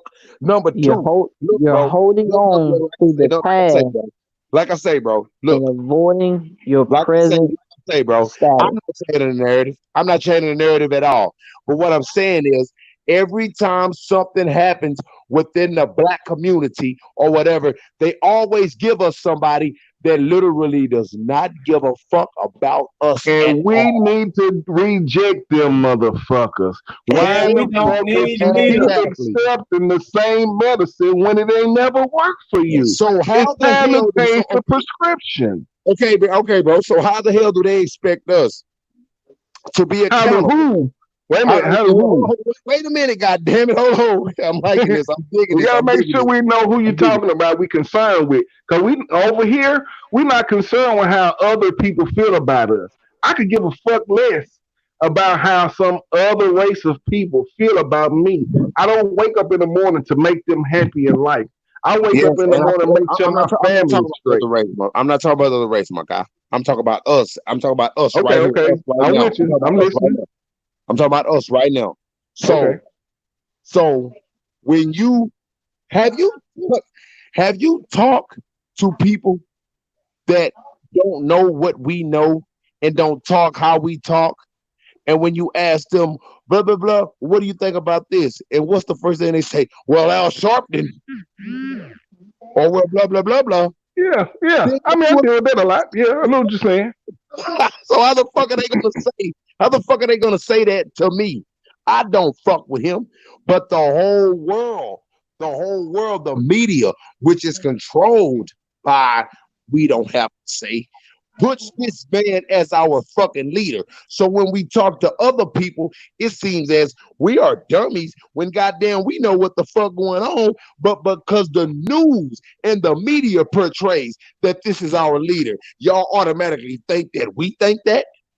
Well, see, that's the thing. We have to get to the point to where we make sure that our people that we deal with, our circle of people, know that when they come, like for example, when I'm at home, me, my son, and my wife is in here watching TV, and some black leader come on there talking shit.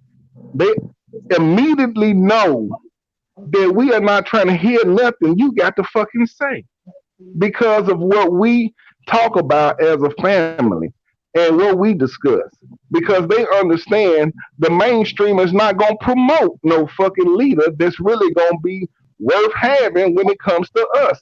They are not going to use their platform to show you somebody that can help you. That don't make fucking sense. So we have to stop allowing any other group to give us any goddamn thing when it comes to us advancing.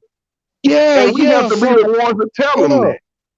And I understand you, bro, but what I don't understand is that nigga Nino Black that keeps opening his mouth sounding like these same motherfuckers. That's not Nino Black. That's saying that to you. That's not Nino Black that said that to you, bro. You got them confused and the ones that you upset with. You got them confused. I'm not gonna lie to you. Look, if I was on the battlefield with Nino Black, I swear to God, Ashley, hey, yo. Let him go, man. Let him go, Booby. Let him go, Booby. Us, bro. You're a and you the one. Fuck Nino. Fuck Nino. Hey, man, hey, I'm poking him with a stick, Eugene. I'm poking him with a stick. I see you, bro. I see you. And you dirty for that. I'ma shut up, Born. Ashley, Black, bro, Nino Black, you're not a leader, wait a minute. Hold on, wait a minute. Ashley, let me ask you a question. Wait a minute. Hold on. Real quick, bro. Real quick. No. I just got a question, bro. Stop. I know I got you. I'm coming right back to you, my brother. I'm coming right back. I have to stop this. Stop. Ashley. Yo. Nino Black is not the brother that you have a problem with, man. It's not. It's Tony. Well, I don't know, but it's the motherfucker that his shit keep lighting up when this sounds like an intervention. No, it's Tony. Goddamn, Nino, I'm sorry. Well, Tony, bitch. One of you motherfuckers. Listen.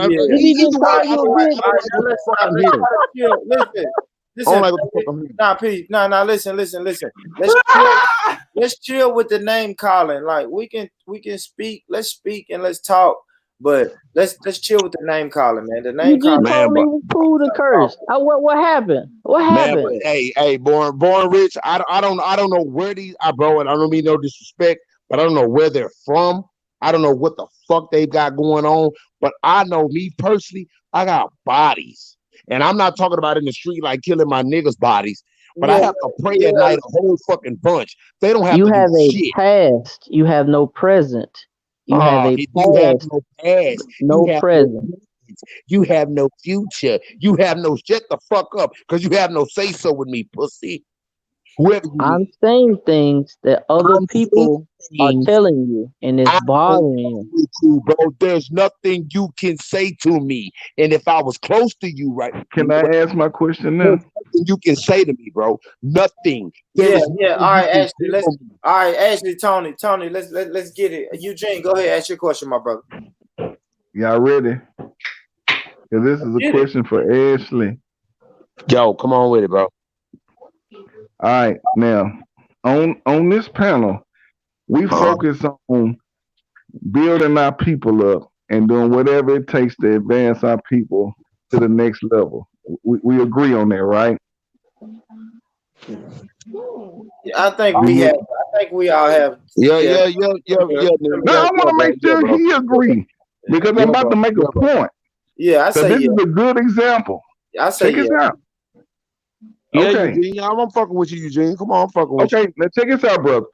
All right, now, if we had an issue come up and I called you and I called Tony and I said, hey, man, we're finna go do XYZ to elemental P. Could you come and fight with me beside me and Tony? Or would the fact that you have an issue with him stop you from fighting for our people? Nope.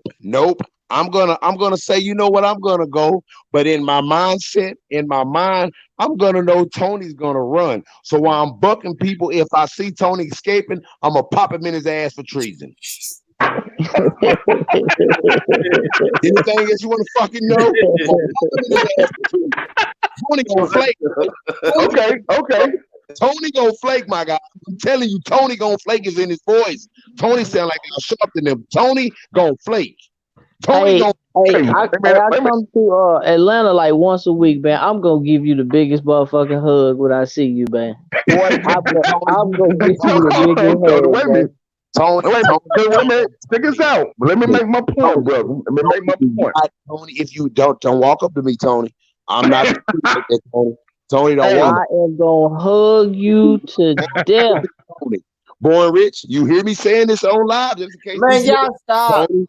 Check this out, bro. Wait a minute. Listen to me, bro. Rock with me, bro. Online jokes, man. It's online. I'm gonna wrap my arms around you and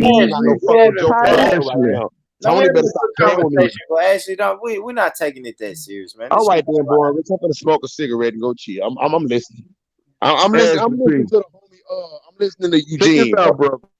You got to understand. Wait a minute. Check me out. You got to understand that is our downfall. Because anytime we create an organization that can make a difference, our difference is always destroyed. Because we won't allow ourselves to allow somebody else to be different. He is not going to be the type of motherfucker that needs to work beside you, because the knee don't work beside the elbow. They both bend, but they have different positions, and they need to be separate, apparently. But whenever they have to be working together, bro, we got to understand you got to be willing to do what needs to be done, regardless of how you feel about a motherfucker. You better stay his motherfucking ass out my way. Through emotions. And as long as we are emotional fighters, man, all they got to do is play the flute and we fuck. Hey man, look, bro. I can't understand. Look, bro, I'm talking shit because I got my eyes closed. I'm looking at the screen. Hey, Nino Black, I'm sorry, bro. I've been calling your name like a motherfucker, bro. I'm sorry, dog. I'm sorry. And I respect Nino for not saying that, because he could have went left. Yeah, but see, at the end of the day, it's kind of what you were saying, Eugene. Like, you got to know your position. You got to know who you are as a person. When he's saying, fuck me, I'm a bitch ass nigga, he not talking to me.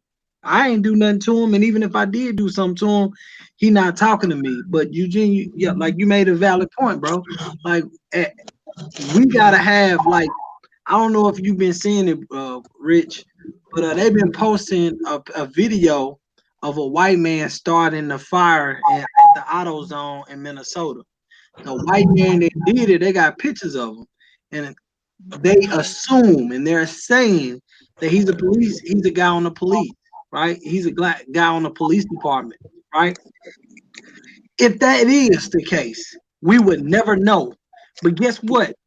Imagine how smart they are, or how much intel they have on us to know that we need to plan to have somebody to go and set some shit on fire so we can create a reason to bring the motherfucking National Guard in. Right? And that's what I've been saying. Hold on, Ash. With that same thing being said, you can't, and again, I'm only using you an example because you're showing it throughout this whole thing. We are too emotional as a motherfucking people.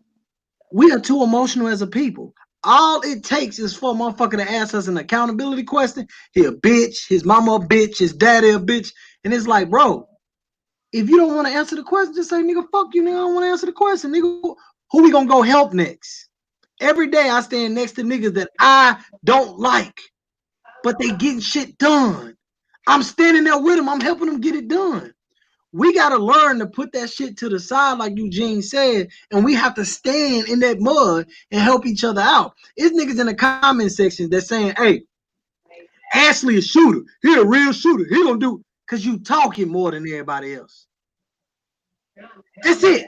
Because you talking more than everybody else. But what the fuck do that do? Ashley may be a shooter, but Ashley, I need you to come to Nashville this summer, next summer, to help out in the community. You being a shooter, that ain't shit if you ain't helping out in the community. Nigga, well, you know what? Hold on, Nino Black. Since you said that, Mr. Nino. If you ask me to be there and says I know you, Nino, I'm gonna be there. I'm gonna be right there. And I'm gonna do what the fuck I need to do. But just know this: if somebody on that other end is with that bullshit, you better tell them don't, because Ashley gonna fire that thing. That's what you need to understand. If I gotta be there, I'm gonna be there. Well, if I gotta be there, I'm gonna be there, Nino. You need to talk shit right now. I let that pussy ass nigga, like, bro, I don't fuck with that shit like that. Tony full of shit. Tony sound like a sharp than them to me, and we've been dealing with that shit for years. So y'all gotta excuse me, but then I had my eyes closed and I didn't catch the voices. So, Mr. Nino, I'm sorry, punk, and I don't mean punk. You are my new friend. Saying your name. You are my new friend. I'm gonna inbox you as soon as we get off this. Nigga, don't look, Tony. I'm Tony, like you playing, bro. Like Tony, you playing. Like Tony, stop playing with me, dog. You don't want Tony, to be my please, friend? I'm begging you, bro. I'm begging you, bro. Stop playing with me. I don't like you. Why? I don't like you, bro. Stop playing with me, bro. Like, please, bro. I'm begging you. I agree with you because we on this chat right now, and I would never do nothing to hurt you because of what we going through. But Tony, please don't push my buttons. Tony, please leave me be, bro. I don't fuck with you, Tony. I'm not gonna fuck with you, Tony. I would never fuck with you, Tony. Why? What did I do? And they said that we have to sit in with what we're talking about, Tony. I would fuck with you, Tony. And out of respect for Born Rich, I would fuck with you, Tony. But don't you ever in your motherfucking life think that you can come and approach me and like, hey, we cool. Because, Tony, you're going to have to make a decision in that moment. And the decision that you may have to make may not be the decision that I may want you to make. So when you sticking your hand out there, I'm not going to be like that. So when you meet me, Tony, just know that there's a possibility you may have to smoke me because I don't like you. Do you have that same vigor for police and white men? Because you sound know me, Tony, but everybody else does. You're an idiot. You ain't This is called bipolar depression. Tony, please, Tony, just leave me alone. Tony, and please. When describing the faults within himself. This is why he gets emotionally blinded and confuses the names. Nino isn't disrespecting you. He doesn't even sound nothing like me, but you constantly are belittling him. My name is Rich, where's this Antonio nigga at, bro? You know what? Never mind. Don't even worry about it. You know what, Tony? Please leave me alone, bro. I'm in Orlando right now. Tony. Feels good, I'm bro. in Dalton, Georgia. Tony, every just leave me alone, Tuesday. bro. You're Tony. Just leave me alone, bro. Because if we ever meet, you're already Tony. Just please leave me alone, bro. I'm in Dalton, Georgia every Tuesday. Nino, I'm sorry. Nino, I'm sorry for confusing you with this fuck nigga. But Tony, please leave me alone, bro. I'm begging you. Stop. Tony is a white police officer. It's called sociology. It's the study of human behavior. What Nino is the study of human behavior. You know what? Human behavior goes out the window when you have to look and see 15 to 35 babies just laying on the ground dead. Human behavior goes out of the window. Tony, please leave me alone. Your past PTSD is bothering you. Hey, Born Rich, man. Who is this nigga? He's not going to save you. Nigga, man. Born Rich, who is it, bro? He tried to save you at first, but you disrespected him. I don't want to talk to you, bro. Hey, look, Tony. Hey, what the fuck? The other guy that I was look, man. Talk to Tony, bro. Talk to Tony, bro. Please, y'all talk to Tony. Somebody talk to Tony, because Tony, I don't like you. You're not going to do anything for us. You're not going to do anything for the black community. Tony, you're not going to do nothing. You're a peon. I travel all over the country. You would helping black businesses structure. I'm in Orlando, Florida right now, helping 3 businesses. Tony, I'll be in Minneapolis on the 12th of June with Boopy to go help brothers in Minneapolis. Tony, make sure you do something to the enemy. Don't go rob a store. Don't go rob a store, Tony. Don't go loot. Make sure you do something to the enemy. Don't go rob a store. And once that motion gets going, once that shit gets going, then that's when you will see my fucking face. But until then, when the actual bloodshed show, bro, I'm not finna get out there with you pussy ass pansy motherfuckers parading around like y'all really want some shit when y'all don't want nothing but the clout. I'm not fucking with you, Tony, because you ain't gonna kill nothing and you ain't gonna let nothing die, pussy. And I believe that.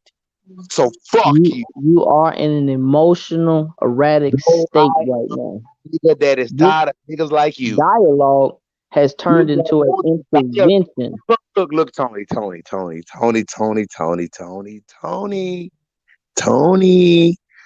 Macaroni. You're attempting to calm yourself down. This is an internal fight that we're watching. I got a question. Hey, Born Rich. Y'all ain't talking about nothing, man. Yes, So tell You quit talking to me. Here So we let's go. Here we go. Actually, Wait a minute. Where's that segment at, Born Rich? Can we get that segment? Yeah, let's go to something else, man. Let's go to something else. Don't let Tony talk no more. Let's go to something else. Eugene, brother Eugene, that segment is gonna go crazy. I don't know if I want to do that, man. Yeah, oh no! Right now is the perfect time because right now is the perfect time for me to say, listen, man, look, hit the share button, hit the like button, like the show, subscribe to the channel. You feel me? Thank you for supporting the channel. You feel me? Listen, we're here.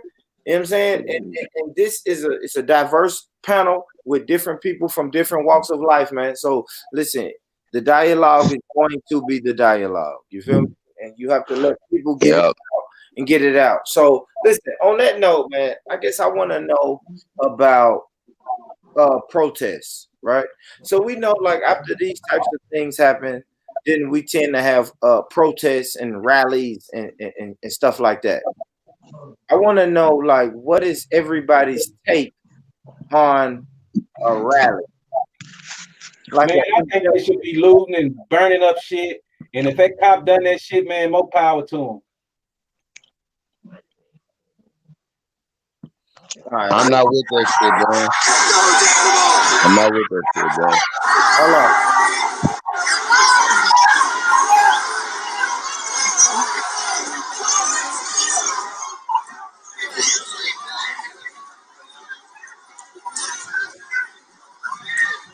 Holy shit. Hey, boy, rewind that, bro. Rewind that, bro. Rewind. Go back to the green hats. Go back to the green hats, bro.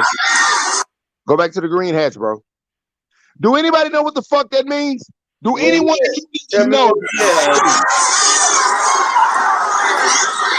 Oh, wow. Y'all don't even know, do y'all? Oh, shit.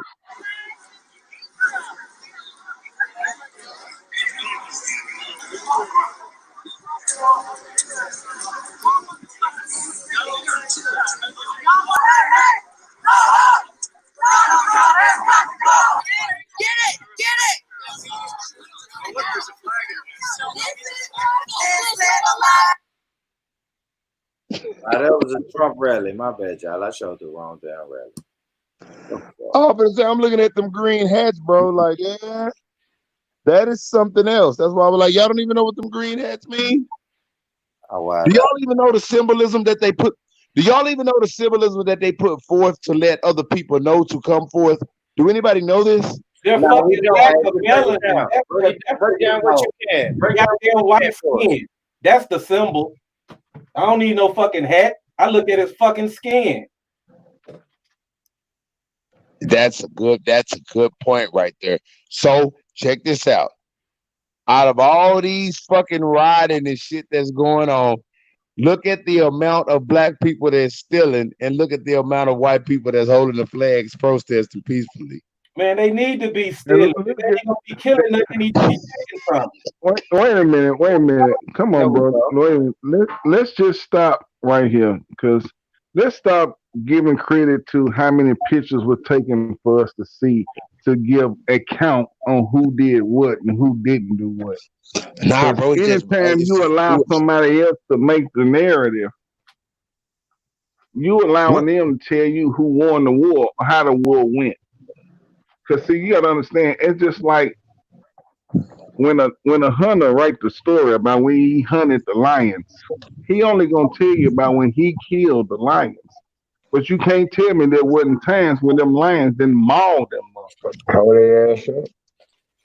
So you got to understand, stop allowing them to tell you who did what and what life is, what's the count on who died from what and all this shit. Because as long as we keep taking their word for what life is, they gonna keep telling a story that caters to them. They not showing you when niggas kicking their ass and doing shit to them. They not showing you that. But you can't tell me that you don't know for sure in your mind that this shit happens. You got to understand, they giving the narrative. Stop allowing them to tell you what's going on. Just do your part and know that we all in this together, not what they tell you. I hear you, bro. I hear you, but I'm gonna turn my camera on real quick. Yeah. See this? Let me switch this hoe. Let's turn this motherfucker around. Bottom line, hold on. Let me turn this bitch on. I have a house, Born Rich. You know where I live at. You seen my house. Yeah. But right now, I am currently at a hotel room. Don't tell me what the fuck I'm not doing. You niggas don't know shit.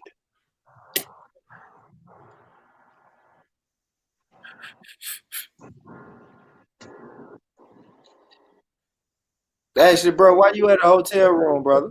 What the? Why do you think, Born Rich? But you know what? We're gonna let them keep talking.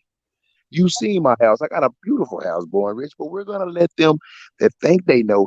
They think they know who they talking to, Born Rich, but they haven't got a fucking clue. But we're gonna let them think they know. We're gonna let them think they know, but they don't have a fucking clue. Dumbasses, dumbasses. Keep talking. Keep talking. I am somebody that y'all, boy. Keep talking. You think the people in the chats is lying to y'all? If it man, bro, just keep talking. I'm gonna let you motherfuckers keep talking. Once again, Tony, please leave me alone. Nah, Tony, we please leave. good. We good, Ashley. Tony, please leave me alone, bro. You Nah, fucking we good. man, boy. Tony, please leave me alone, Tony. No, he ain't said nothing. He ain't said nothing, bro. Let's No, go. but I'm letting him know, bro, because Yeah, he ain't said nothing, bro. Let's man, Tony, please leave me alone, bro. I want to stick on the point. Listen. Let's stick on the point. Let's stick on the point of boy, you finna boy. Right. All right. Us giving other people ways to work against us. Let's talk about that. You said let's talk about the fact that Tony, let's talk about that we own a live that's being recorded that people gonna see, and we gonna have people on there listening to how we divide amongst each other only because of differences of how somebody approaches you. Now we understand don't worry about it. he came at you in a way that you didn't like, but the thing is, are you gonna be able to get past that? To really get to what we trying to get to, because the whole show wasn't about differences between y'all two. Ain't no getting past nothing. Either you living or you dying. He's playing, but you know what? We're gonna leave it alone. Tony, leave me alone, bro. I'm begging you on this live to leave me the fuck alone. Hey, I'm begging you. Right now, Tony's quiet. He's actually doing what you asked him. You done said that a couple of times. And Tony haven't said a word, and I'm sure Tony heard you. Because you have to. Let's get past the fact that you and Tony don't get along, bro. You have to keep saying it to make niggas know that you're not. You have to keep saying it. A nigga like Tony, you gonna make him say something. Let me just put it that way to you. And then you only getting what you really want, which is a confrontation with another brother. Let's get to the real root of it. Because you're having a good time having an issue with another brother. All right. Well, cool. Okay, I feel you. But Tony, once again, leave me alone, nigga. Leave me alone. Once again, nigga, leave me the fuck alone,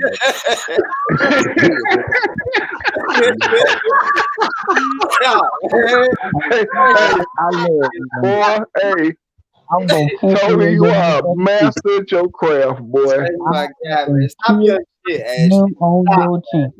Play that shit, Born Rich. Play the segment, Born Rich. I'm finna get ready to roll, man. Play the segment. Hey, Mike, why you got that man talking to his phone like that? Man, I'm not playing with that nigga, bro. Like, okay. But you know what? Maybe I'm going to have to go live when it goes, man. Tony Lee. Hey, boy, you playing with the right. You know what, Tony? God bless you. God bless you. God bless you too. Black Peace, I'm coming to you. I see you. I want to show this, man. I have to do this, man, because y'all tripping. Y'all funny, man. I ain't funny, bro. Born Rich, you know I'm never in no hotels. I'm never in no hotels, bro. I got a beautiful three cars, bro. I'm never in no hotel room. Play this though. Hey, Ashley, please, brother, please mute your mic, man. Let me. I have to promote this, man. Yeah, man. Gotta definitely gotta show love for the family, man. All right, so listen, man. For the people that's local, this is what's going on Saturday. This Saturday, You feel me? It's the rally. It's the march. It's the people getting together just to protest the injustice. You feel me? Saturday, it's from 3 to 5. You know what I mean? The meeting location is at the parking lot across from the First Baptist Church Capitol at 625 Rosa Parks Boulevard. You feel me? You're gonna drive through downtown. The rally is at the Legislative Plaza. You feel me? So everybody who can see this screen, the phone number 615-693-6732. You feel me? If you want to be a part of that, make sure y'all support that for real. That's real talk, man. Support that. Brother Eugene, anything I leave out on that?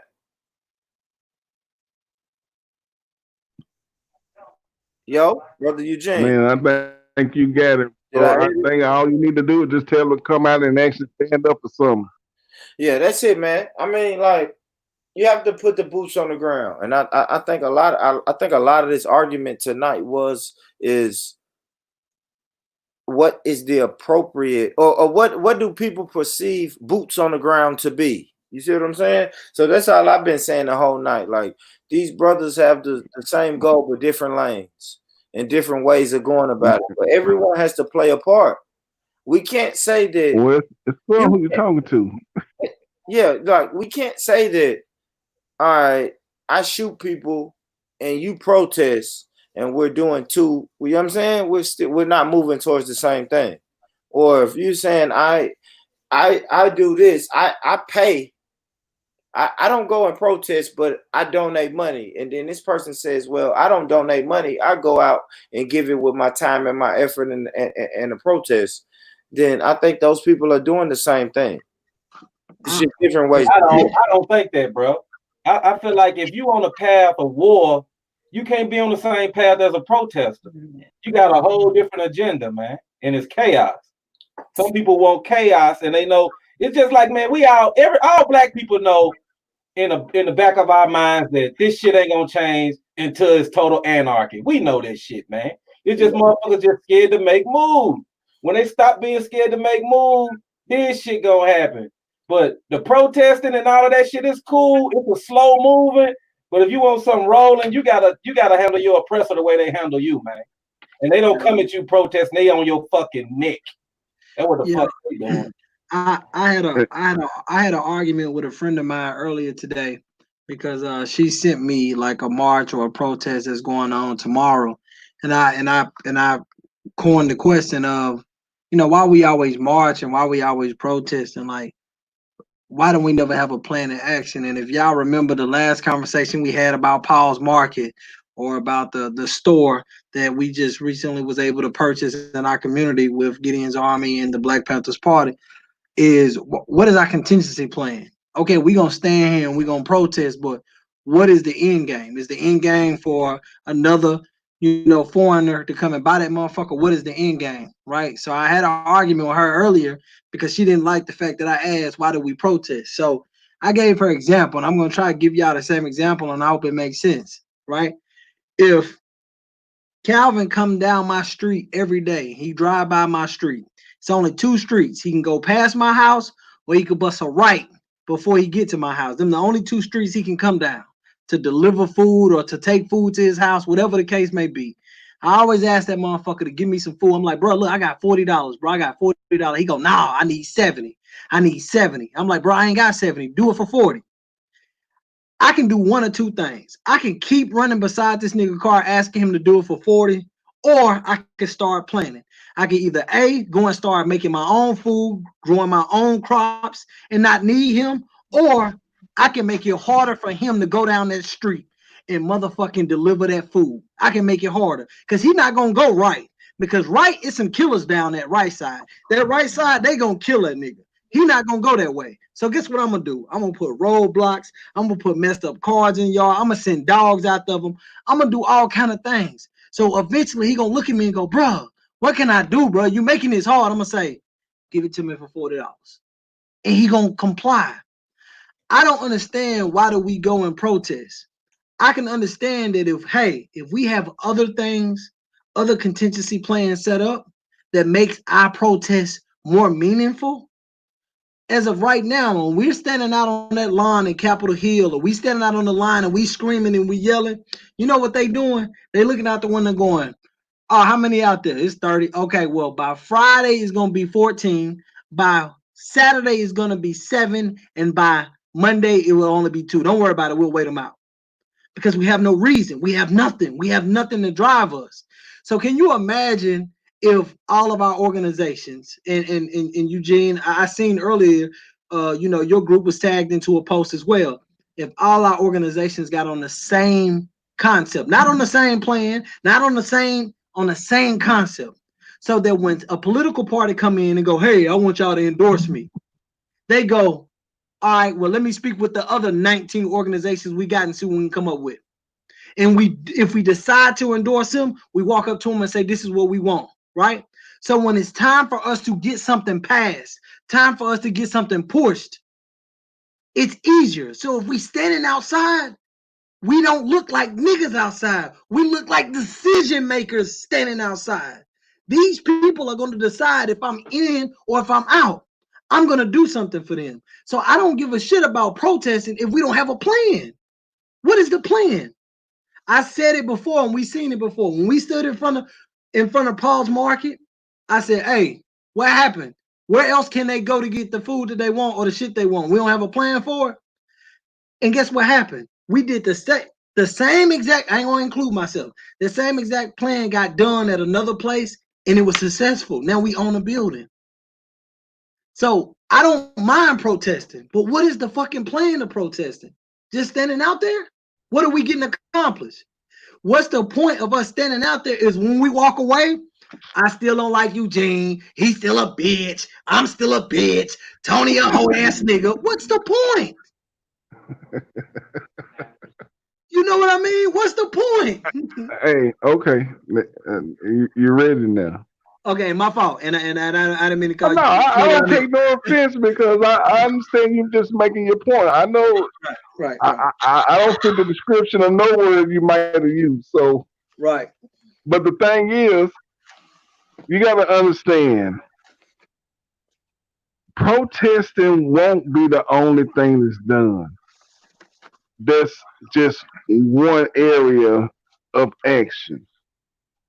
Now, we have our accomplishments and we have our failures, but we learn from what we do. And we know what we need, but trying to get it done with the people we want to get it done with, who you got to understand, we're dealing with flaw finders and joy killers. Mm-hmm. When we're trying to build up a people who driven on hope. Some people who have just a little fire in them are driven by hope. So you feeding a certain dynamic of people, but not all of our people. It takes other approaches to reach a different audience. Mm-hmm. But the audience who's fired up by things of this nature, when you're trying to get everybody on board, there are steps you have to take. And then people who are in control, you don't see everything that they do. You don't even hear about the real conversations in the room. The shit that they put out to say, hey, they talked about this, that, and another. They talked about the wall being around Mexico. All that bullshit has nothing to do with the conversation when it comes to controlling and gaining power and maintaining. So for those who are driven by historical events, who is not willing to do the other things that are need to be done, we do it for them to get them involved in what we're trying to gain and grow this narrative. Because right now, it don't matter what you do or what you don't do. At the end of the day, it's written in our history. And you don't get nothing but one life.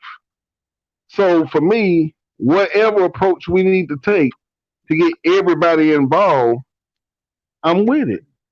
It's just for us, it may not be that, thing that we looking for. Because I agree with you. Hell, I don't give a fuck about a protest.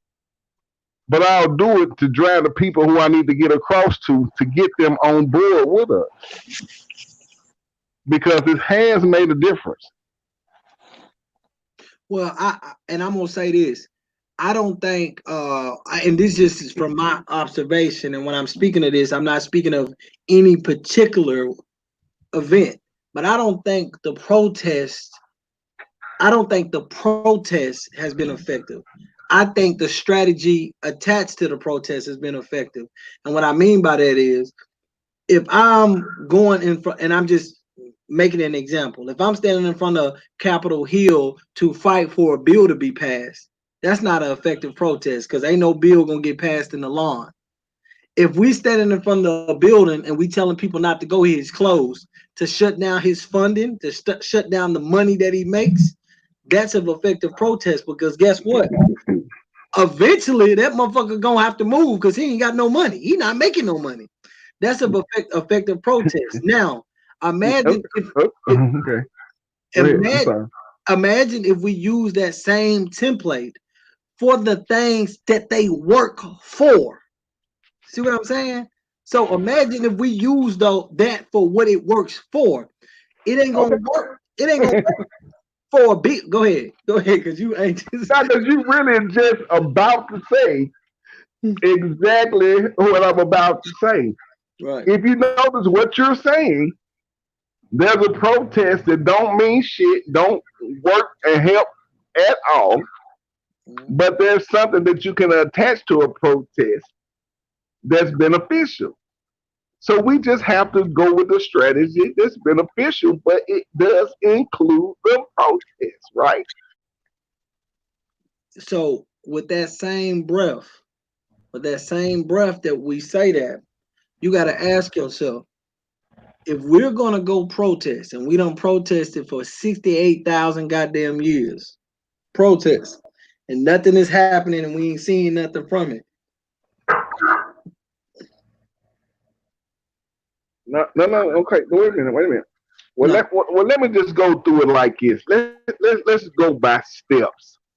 Because we can go with the concept of how school is designed from kindergarten to 12th and how you go from learning something simple to something more advanced to something that's totally advanced.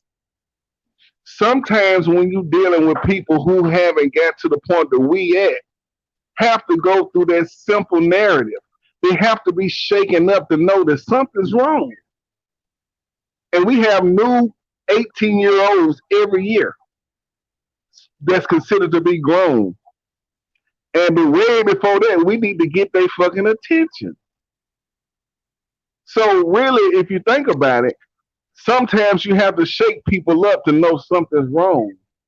So you can get them on board to find out that there's something else being said and taught that can get more people with us to do what really needs to be done. We just have to be the ones to construct it. Okay. I mean, at the end of the day, all I'm saying, me personally, again, just my personal opinion, my personal perspective, I feel like protesting with no plan, with no strategy, with no nothing is, to me, it comes off. I agree with that. I seen somebody ask a question. The question that I seen somebody ask, and I'm gonna see if I can pull it up. They asked, "What is the black agenda?" And the post that somebody posted, it had a list of things that they think. They said reparations address, single payer health care, grant assistance for blacks, black-owned business start. Yeah, it said student loan forgiveness, free public. I said, damn, that sounds like a bunch of begging. They need to stop talking about fucking reparations. I mean, honestly, I'm just gonna be real and honest for two reasons. They need to stop talking about reparations because if they was to give black people money They ain't gonna do nothing but spend it right back with the white man a week later. So that's a problem because we ain't got no plan set forth to be given nothing financial to actually restore, which is reparation to restore ourselves to get back right. And then to make the assumption that these motherfuckers are actually going to eventually give us something is crazy because it tells you in the Bible, it says when God told the rich man to give up all of his riches and he could, come with him and be part of, what God got going on. He looked your God right in the face and told him, hell no. And that's when they're talking about he'll never get, it'll be harder for a camel to get through the eye of a needle. That's their story.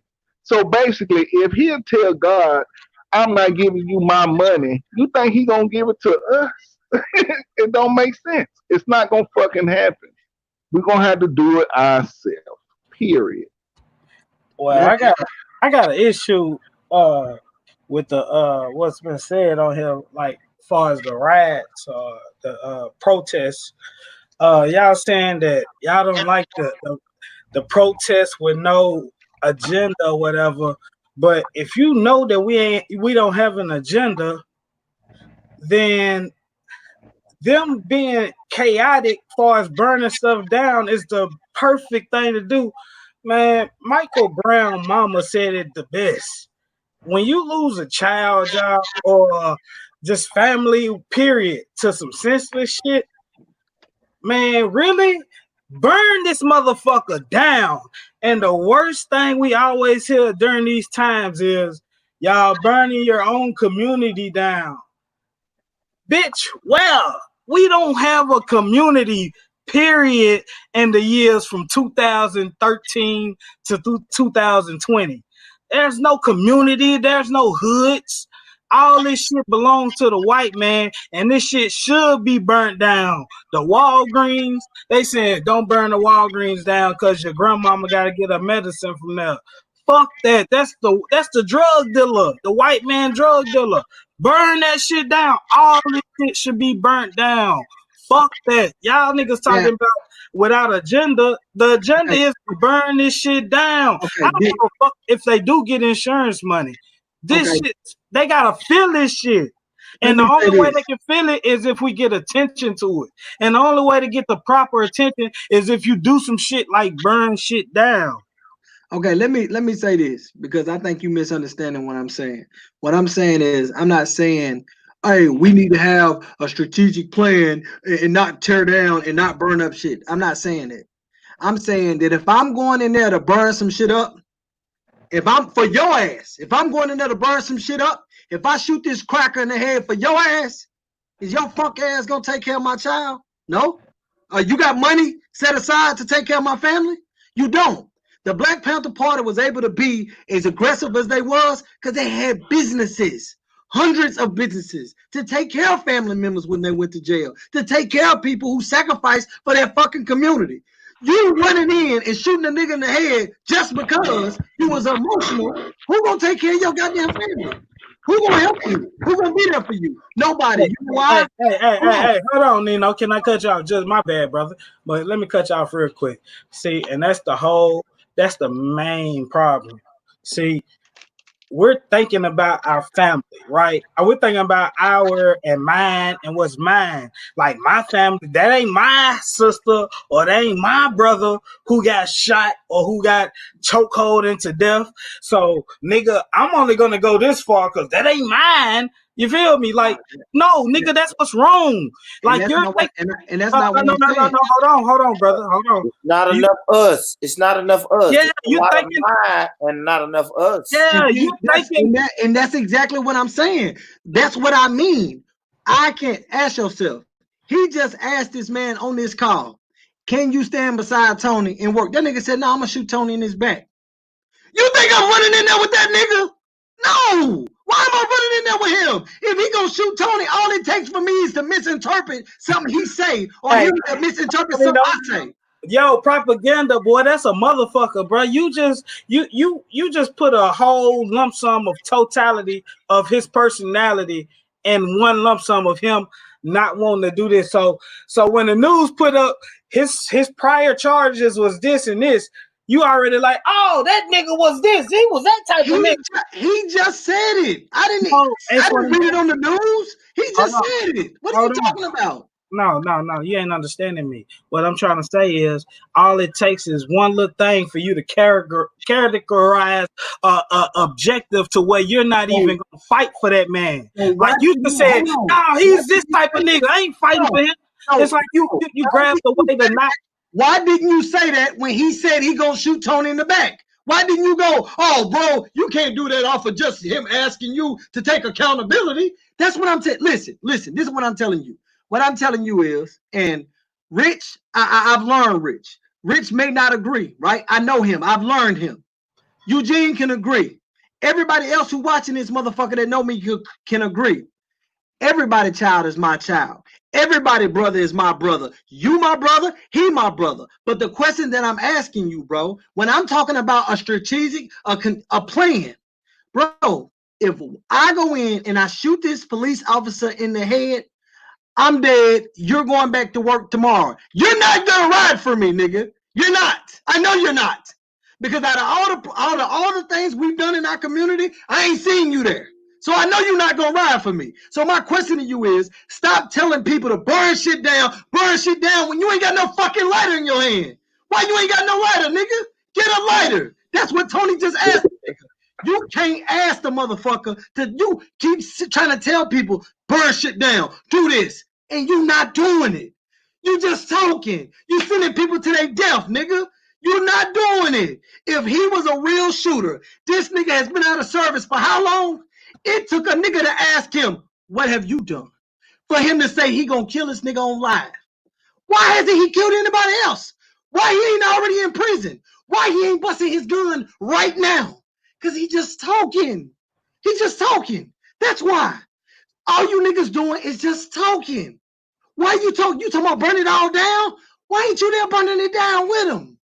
Why you didn't burn it down when Hambrick got killed? Why you didn't burn it down? Burn it down, nigga. Why we ain't burn down All right. Hold on. I gotta stop everybody right there. Bro, what did everybody do when Hambrick got killed? Wait a minute. Are you gonna ask us what we did? Yeah, I'm asking everybody one by one. What did everybody do? I do something all day, every day. Cause my thing, wait a minute, check this out. My thing is, I'm not waiting on nobody else to get killed to do something. They done enough to us for me to not have to wait on no more death stories, no more videos, no more motherfuckers talking about this, that, and another. I don't wait for nothing because they done enough in my book. I don't need no excuses. I don't have to wait nobody else to get killed for me to get out here and do whatever we choose to do to anybody disrespecting our people, and y'all know that. And he do it every day with a strategic plan. He don't do it on emotion. He don't just shoot shit. He don't just burn shit down. He got a strategic plan. I can tell you right now that if Eugene go to jail tomorrow for some shit, he got a whole mosque of people that's gonna burn him out. That's gonna take care of his family. That's a plan, bro. You don't even, a quarterback don't even say hut without 14 men on the line to protect him. Only thing I'm saying is, fuck white people, period. I've been saying that since day one. You're never gonna see me protect the officer, whether he black or white. Fuck all police officers. I'm not saying don't burn the shit down. Burn the shit down. Well, let me tell you, hold on, you know, because you said a motherfucker. So let me tell you what I did when they did that to Hambrick. Nigga, I'm not finna tell you shit because we on the motherfucking internet. Nigga, I'm not finna tell you what the fuck I did, the fuck I look like. Nigga, I did some shit though, nigga. Fuck you talking about? But this nigga gonna tell me, ask me what I did, nigga. I did some shit, but I ain't finna say nothing on this motherfucking internet. I'm talking about you specifically, nigga. I'm just saying that when I hear us as people talking about burn this shit down, shoot this nigga, do this nigga, it's like, okay, well, why ain't you doing it? Because we not doing it because we all agree that we need a plan in action. If I'm gonna go in and I'm finna pop this nigga, if I'm finna do this and I'm finna burn this building down, what's the plan? What's the strategic plan behind it? Again, and I'm sorry, I don't mean to be long-winded, and I keep using the Black Panther Party. Them motherfuckers had 9 theaters, 12 bus stations, 6 such and such. Yeah, they were self-sufficient. They didn't need a motherfucker for nothing. Hey, bro, look, you just said the perfect thing, man. What's the plan for niggas, right? All right, so any nigga who had a plan to do something, guess what happened to them? They died. So the problem is a nigga Is can we do talking whatever. about niggas? The nigga can do whatever the fuck they want to right now, whatever. But a nigga, you ain't gonna hear about what he did till he died. You feel me? Like all the And people that we hear about, they dead, nigga. the Like they problem don't. we talking about is niggas. That's the problem right there. Cause see, really, on this panel, what we trying to create is black people. Cause anytime we talking about niggas, we talking about people who's working against what we trying to do. And the reason I say that is because somebody who constantly says nigga can't even talk about doing something to another group of people without calling them niggas. That's how embedded this shit is when it comes to us having to get our uproar from calling out the label that describes us. We need to get out of that right there because that's self-defeating as well. Well, I'm gonna be honest with you, Gene. If hearing the word nigga or saying the word nigga deter you, soften you, make you anything like that, then you ain't fit to be out there busting no pistol in a goddamn way because that's a goddamn word. It ain't even. It ain't the point. It ain't the point of And I understand what you're saying. Right. If you're emotional, then you don't need to be out there. I got that part. But when I say that is, I don't give a fuck what you think about in this world. When you say the word nigga, it pertains to us and nothing else. But to have to use it to build up the country. Yeah, what happened? Them niggas burned that police station down. Able to kill something with associating it with yourself. Hello, Is what I'm saying. Eugene, we lost you, man. Niggas fucked up your signal. Hey, them niggas burnt that am I police back station now? down. You broke, yeah, you back now, but yeah, them niggas fucked your shit They ain't up. like the fact I was telling the truth. Nah, nigga ain't with all that nigga shit. No, but feel what I'm saying, bro. Go ahead. What I'm saying is, we took pride in it. We took on the nigga word. I was there in that era. I get it. But now understand that anytime we associate, it's like a hypnotized trigger word. Anytime we associate with a predator prey on the weak. And if I have to say nigga to make you look weak for me to be able to build myself up to do something to you, I need to deal with that. There's something in your fucking subconscious, bro. Yeah. Because see, for me, when I was doing my thing, we didn't never run in on no black people. So whenever I feel like I want to associate something with me doing something to somebody, I say them other motherfuckers. Because I did all my dirt to them other motherfuckers. I didn't do nothing to my own people. Because that ain't what my focus was. That's you see what I'm saying? Like if I say my nigga ain't a bad derogative term, bro. I'm saying my nigga. Like, yeah, right. I understand because we've taken it on, and I understand where you're coming from. But what I'm getting at is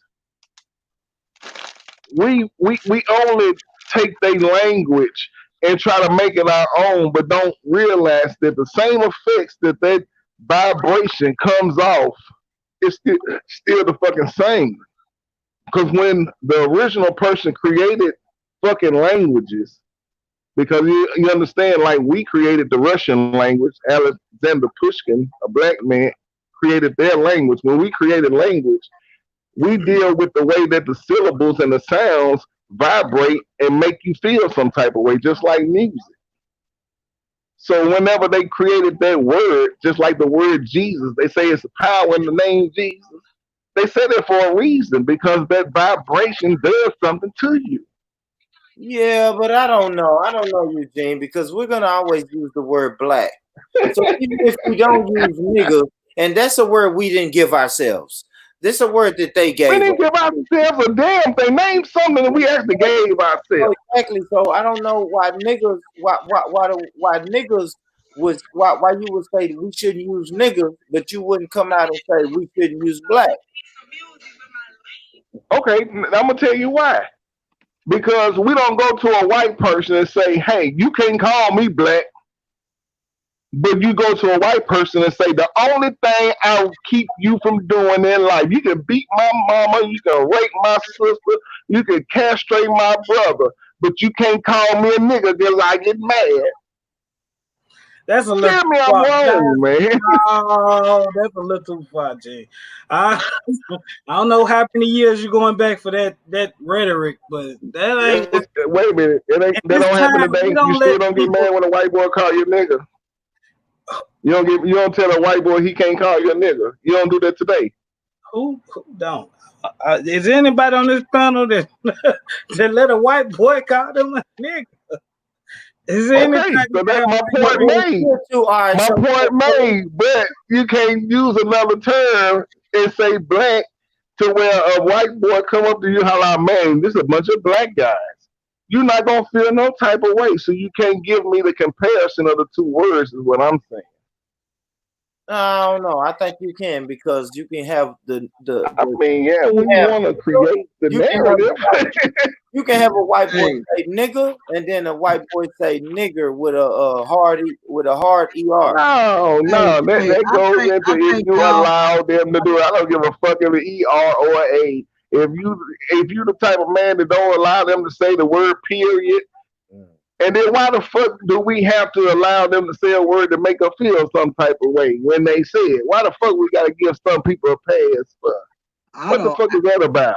I don't see how y'all put so much energy and so much effort in a word. Period.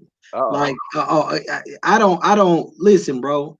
Whether you call me nigga, knicker, Because they knacker, gave them permission to. nooker, knacker, knicker, knacker, whatever you fuck, you can call me whatever the fuck you want to call I me. can tell you why. Yeah.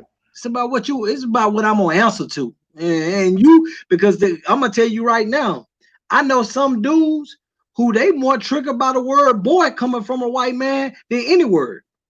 It's just to me, it's just a word, bro. I'm telling you, like if I've learned so much throughout my life, bro, that I wish I can express it and tell y'all in a way.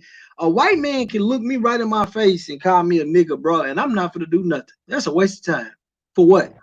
I'm gonna go to jail for you calling me a word because they gonna hang me because I'm gonna kill you.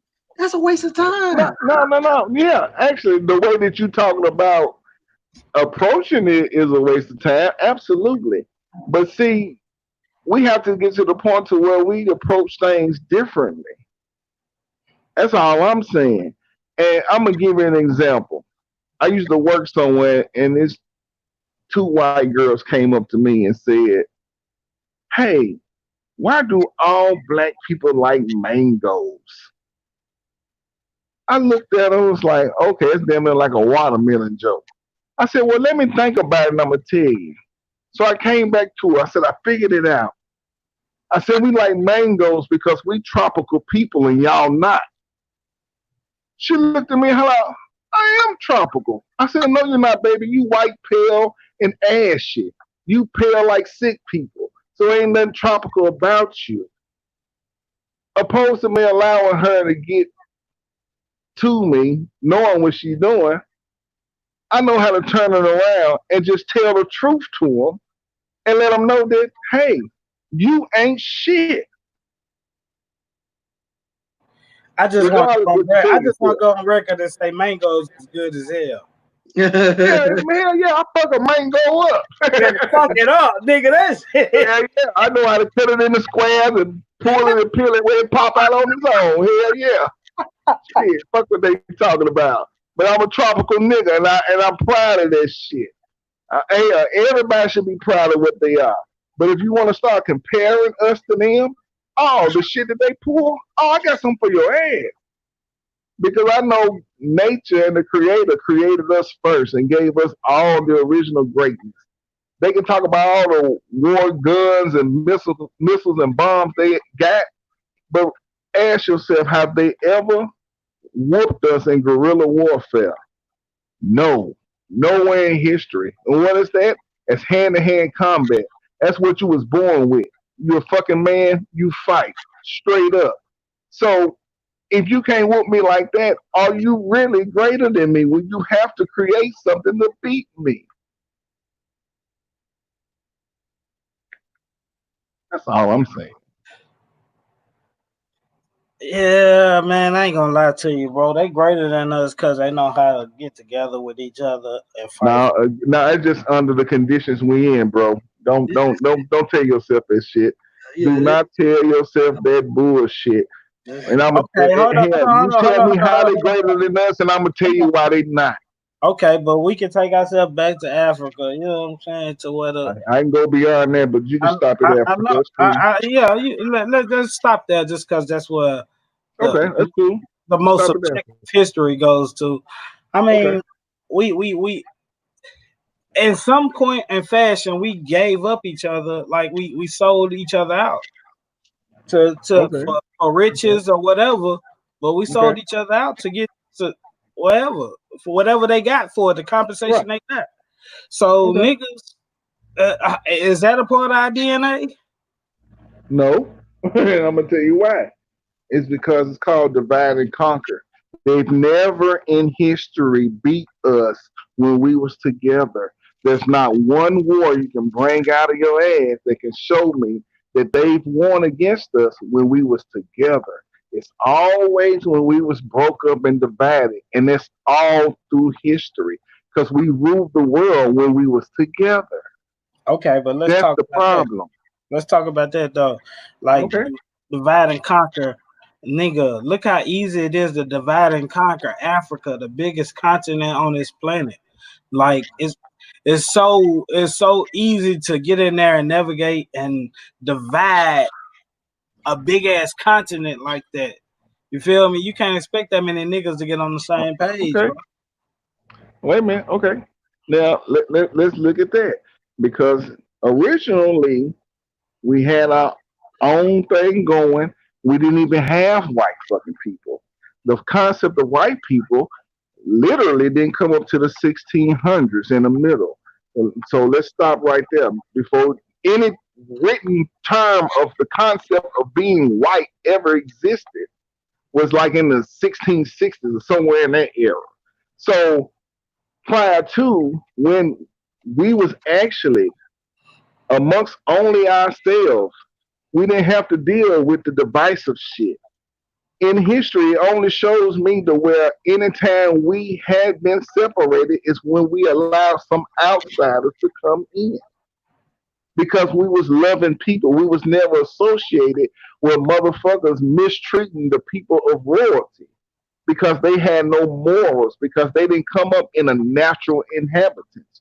Where they came up through was an unnatural environment. When you're dealing with shit that don't grow naturally, where you have to be a hunter and gatherer, you create a different mentality. It's not about love, it's about survival. But when you get the knowledge upon what we gave them freely and apply the shit that we had never had to associate ourselves with, then right now, yeah, they got the ball. But the thing is, they ain't had the ball that fucking long when you compare it to how long we had it. So once we figure out how to get it back, which shouldn't take as long as it's been to get, to get it taken away from, it only adds up to who's really the people of this planet. Period.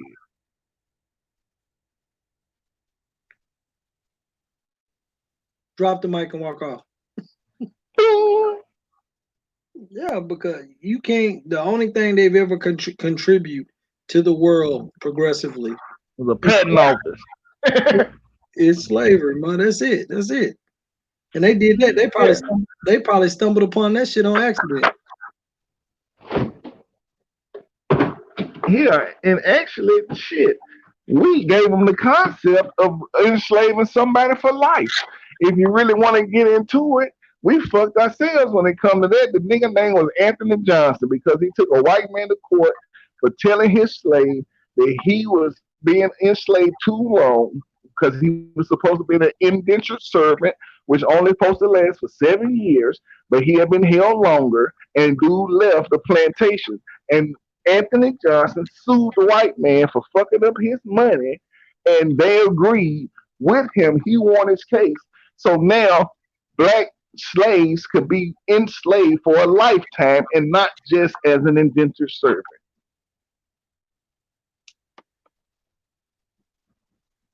Just a little history.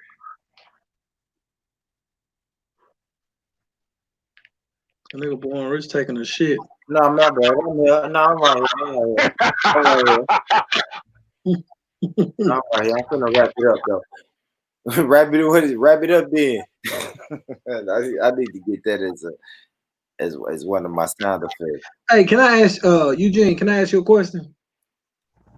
I'm listening, bro. When you think about the concept of structure, mental restructuring, like grade school, college, the service, the army, the navy, all these things, how much of that do you think programs people to move away from the black culture, or how much mental programming you think it is in those institutions? Okay. Well, let's go here. How do you create a slave? Now let's look at how the narrative goes. Because they found some people that they brought them over here, worked them to death, but had children. Now, when you understand children, you can place anything in their brain that you want to and make them strong, weak, masters, or slaves. It's all about what you teach them. So the only way they created actual slaves was to take the children and breed them to think that they're in this condition. The only reason we look at them as in the position that we say that they're in is because we have an agreed upon perspective. That's all it is. Because once you, just like being in a relationship, you, my wife, I love you to death and everything's great. But as soon as you do something outside of what I'm willing to agree with, you divorce her, and now she's not your wife anymore. So whatever she does doesn't matter to you because you're not concerned with them. We just haven't divorced America. Okay. So are you saying you think it does, or you think it doesn't? Wait a minute, give me the question again so I can make sure I'm answering it right. I was just wondering, like, if you thought that, like, the institutionalized, like, education, whether it's service members or, I think it's detrimental. I'm talking about like the public education that we get or the normal concept of education we get, whether it's college or anywhere else. I think education is detrimental to us. I'm going to say why. If you notice, the people who've actually made a difference in our world, example, Dr. Sabi, never had an education. Never had an education. Elijah Muhammad had a third grade education. See, that's why it wasn't him through education to where our advancement came because our education comes from an outside source. Now we start instilling the original way of the creator and start worrying about what the fuck other people say life is. It's the only time we're gonna come out of this funk because you can't hold values with your enemy and think that you're gonna save yourself. It's not gonna fucking happen. Can we hang right here in this pocket for just a second? And Rich, I ain't trying to hijack your shit, but I what you just I mean, I know you're not, but that's exactly what you're doing. But go ahead, brother. Okay. Yeah, okay. But look, because the reason why I asked that question, because I had a friend of mine who's been in the service, been to all the grade school, been to college. He makes money in the service. He does taxes. He does all these things, and he wants to start a business. And he always consult and confiding to me about it because, of course, I run businesses. And I always look at him and wonder, why the fuck you just ain't started nothing, bro? It ain't like you don't got the money. You got both of your parents. Like, if you fail, you can go live with them, motherfucker. Just try something. And he just can't do it. And it's just hard for him to do it. And he called me the other day and was telling me that he started reading The Miseducation of a Negro. And he said, bro, I understand what you're saying now. I've been so structured and trained to do stuff the same way over and over that it's absolutely terrifying for me to take a leap. A lot of the time, bro, I see things, and when I try to express them to people, it sounds like the dumbest shit in the world. They're like, man, what the fuck? That shit ain't gonna never happen until it's accomplished. And I often wonder, how much is education stopping us from actually seeing the trajectory that we can be? You know what I mean? Does that make sense? Because absolutely, and I got what you're saying, and I'm gonna tell you what I think. One thing, people only do what they know. That's one thing. Another thing is the brain does not teach itself. So, not having control over the brains that we have, because we all came through the same shit, the same fucking melting pot that they created for us. And it's our own limitation. Because a lot of times we don't see nothing outside of this education. For niggas who ain't never looked into trying to learn another language. Because within other languages, you don't have to deal with the forked tongue that you have to deal with in English. So it's a self-limitation. We have to get to the point to where we stop limiting ourselves in what we're trying to accomplish. Because as long as we think English is the only way and everybody's just speaking with us and all that sort of type of bullshit, we're only going to be subjected to the thoughts of a person who speaks English. But if I say let's all learn Swahili and start to associate us, communicate with ourselves through Swahili, there might be something within it that's going to advance us or take us in a different direction that works for us. We just believe in this, like you said, this education that ain't worth a fuck that comes from somebody else. Have you ever had a pet before? Have you ever taught your pet how to take over your house? Nope. Have you ever taught your dog, anytime I get wrong with you and mistreat you, you just bite me in my balls and I'll stop doing you like that? Hey, you ain't gonna never teach your dog. That's a fact. That's a fact, bro. So stop fucking expecting to get any type of power from the education of your oppressor. It's stupid. You know what, man? You just said a mouthful, bro. Cause you just said like experience basically is the best teacher, and it's like we expecting us, like far as when these officers or whatever kill us, black people in the street, we expecting us to go out here and kill people, but we ain't even like mentally able to kill for real.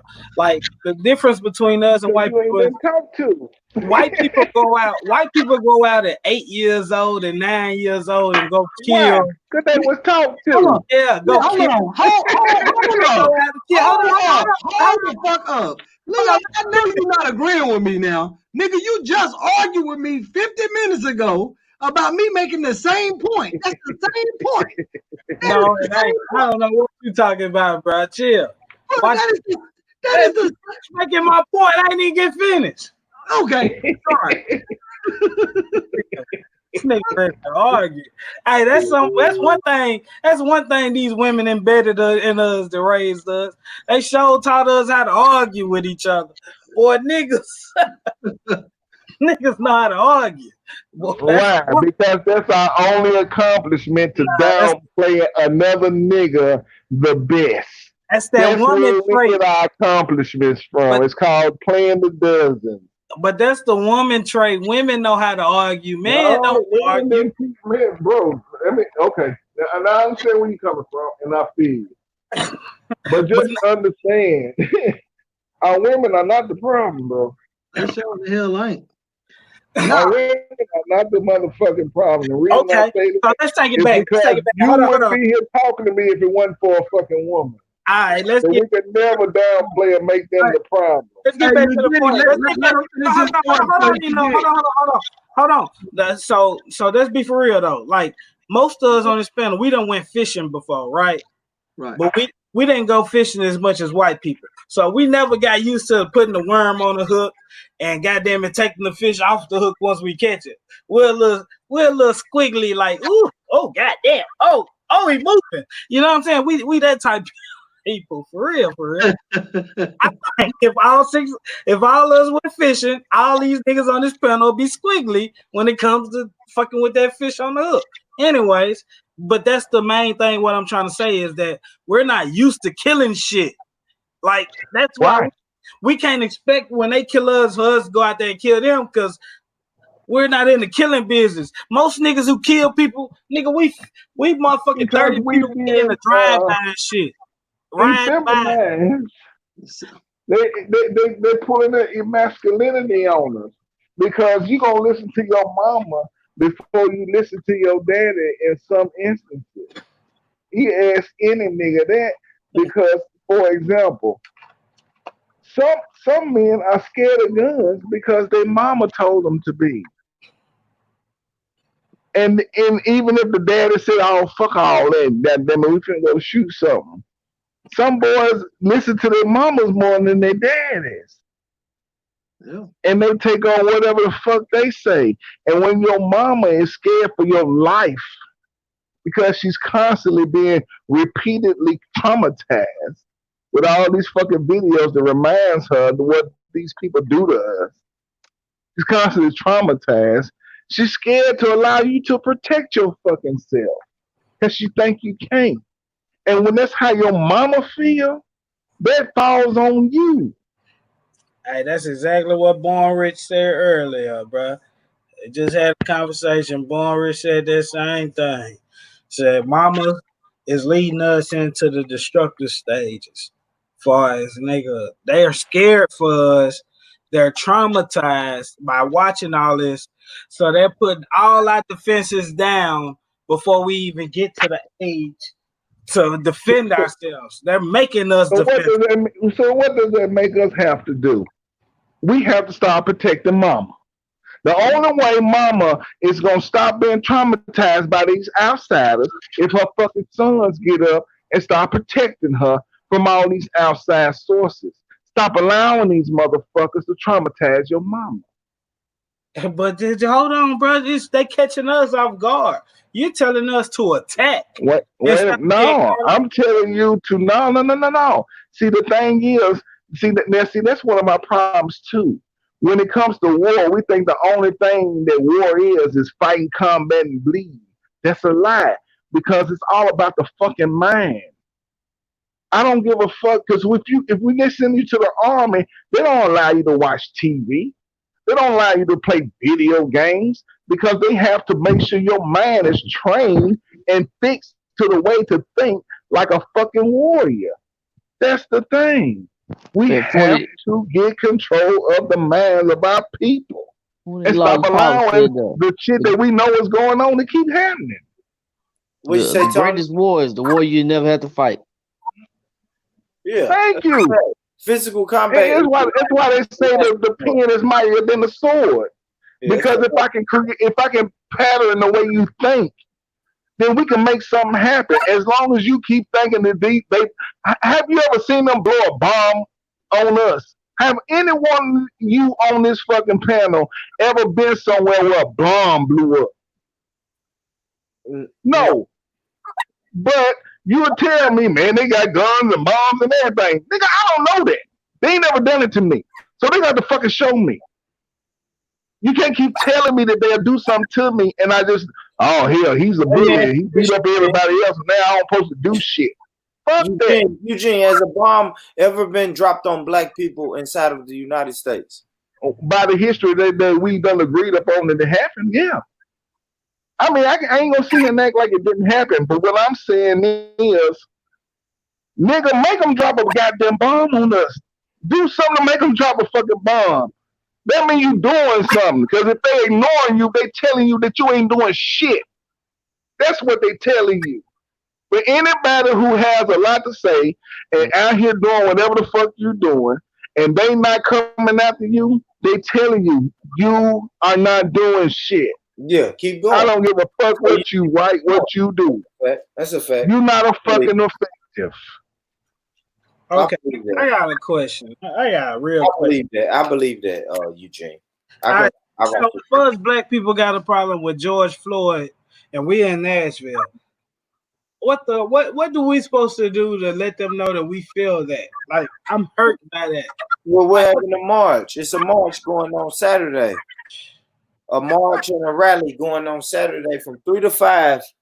What's the address? Was it 625 Rosa Parks Boulevard? Damn it, man, I can't find it. It's 625 Rosa Parks Boulevard. It's a march and a rally this Saturday, man. Be there. I'm telling all my people to be there. Let's link up. Let's march. Let's move in solidarity. Let's do it. Man, let's throw some shit. Let's fuck some shit up.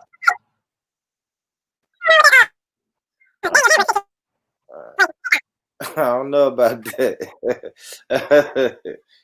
I don't know about that. Burn this motherfucker down.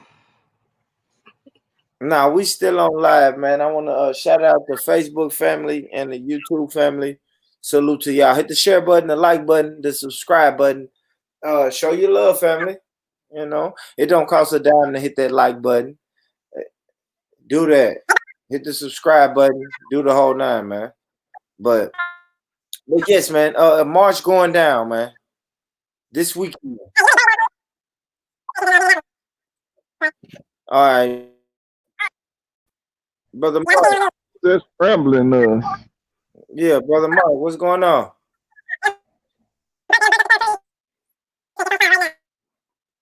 Man, Brother Mike, you got the chipmunks over there, don't you? All right. Yeah, let's stop Brother Mike, man. Hey, man, what up, man? What's going on with your Black Peas? Saying you already know, man. Hey, y'all. Hey, this show right here, motherfucker, man. Why? It's a wild show, ain't it? Man, hey, man. All right, I got something I want to say to you then, Black Peas. Black Peas, you come right on time because I want to play this, man. Then we're gonna wrap it up, man. Look, all right, y'all know the segment, man. I got Brother Tony on the line. He's on the panel. Listen, man, this segment right here is called "What Did Tony Say This Week That Pissed People Off?" I got one right here. Let's see it. Let me share my screen. Let's get to it, man. Let's get to this segment, man. Big boy segment. Big boy segment we like to do every week because my brother Tony, he coming with the hits, man. So my brother Tony on his Facebook page, George Floyd was killed. Is it Floyd or is it Lloyd? It's Lloyd, right? But he said George Floyd was killed. Tragic. You Negroes ain't donating or contributing nothing. So stop posting and sharing. So my brother Tony. Oh, what's up, man? Just give the people a little backstory on what were you trying to say when you said that? Man, it just pretty much self-explanatory, you know. Niggas ain't trying to. Nah, you went muffled. You went muffled, brother. I didn't hear nothing. My bad. You hear me better now? Yeah.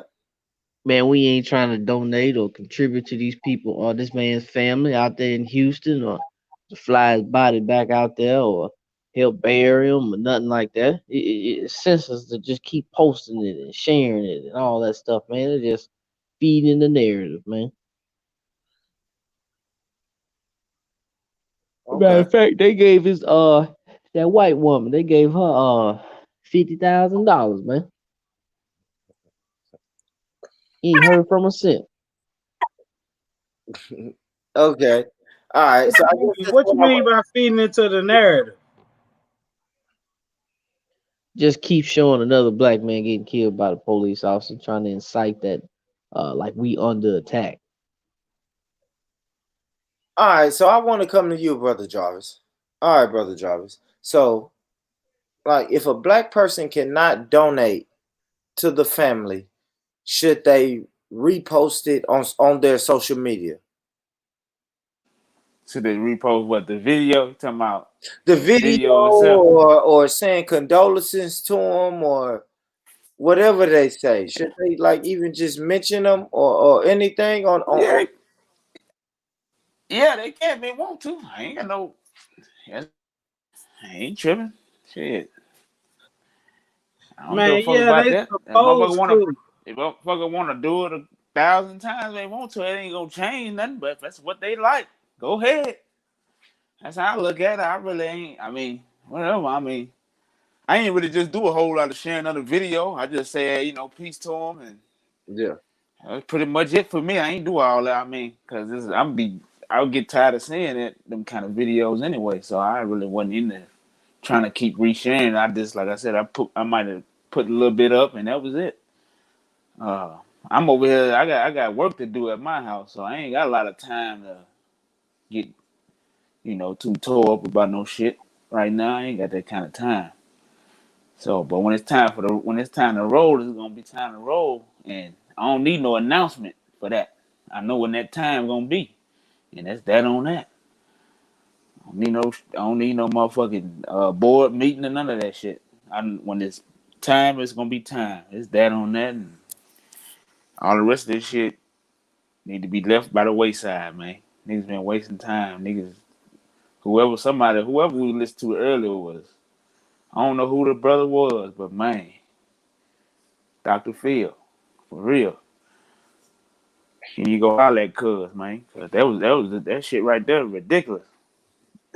For real. Which part? Which part was ridiculous? The part where niggas was talking about shooting niggas and all this old shit. That shit right there was ridiculous. I'm like, how the hell he get from a question to you gonna have to smoke me when you see me. What the hell happened that fast? I was trying to figure out what happened. I was like, what? I was like, damn, did I miss something? I was like, I thought I missed a part of the conversation. You missed the part. I thought I did because that shit was. I was like, okay, niggas talking about smoking, nigga. I thought we was talking about. I heard somebody ask a question, and it just went left. I was like, well, I don't. So that's why I was like, man, that type of shit right there. I don't know if he was tired or he ain't been to sleep a few days or something, or he had too many beers or what. But he just amped up, man. I kind of look at that like, man, listen, man. A lot of times, man, we have a lot of misdirected anger. So we're angry, but we don't know who to take the anger out on. I mean, we know. Let me not say that. We know who to take the anger out on, but it's because of fear we don't take the anger out on that part on those people. So we tend to riot and break in buildings and blow up buildings and stuff like that. You feel me? Man, fuck all that blowing up buildings, killing each other. Yeah, exactly. But no, that's exactly. We tend to kill each other because we're angry, but we don't really want to kill who we're angry at. What's wrong with blowing up buildings? Tell the truth, though, bro. The truth is, we scared to kill the enemy. We scared to kill the quote unquote police. We scared to kill the quote unquote white man. We scared to kill the enemy because we know there's more repercussions to come from that than killing our own black brother. Like we'll sit here in the comments and say, "Pull up, nigga, pull up. My address is this, and your address is what? Just tell me your location, all that shit." But we ain't really trying to say that shit to the people who is our real enemies. Well, you know who we really need to kill. I can tell you who we can kill, and everybody should be okay with it and have no issue. I'm talking about every black human on this planet should be able to kill this one motherfucking group of people, and that way we can actually move forward. Whenever we all agree to kill our old self, you know what I mean is, you know how you say, "Man, I'd die for my child." Well, won't you kill the old you that got you acting funny towards your child, got you screaming at your child, or got you acting like you don't know how to deal with your baby mama or the woman you made the child with, your wife, or whatever the case may be? Won't you kill the old you that does not allow us to move forward? If you really want to kill a motherfucker, kill yourself and have what they call a rebirth. Because all it is just the way you think. All that born again shit is all about just changing the way you think. And once you kill your old self and start thinking like you own the team that you was birthed into, that you actually want to see win before you go, then we can talk about doing anything else. Okay, let me take it a step further. Okay, you saying kill yourself or whatever, as far as the mindset that you have, right? You know what I mean? Well, I'm saying kill yourself as part of the part of you that's saying the only thing that matters to you is you.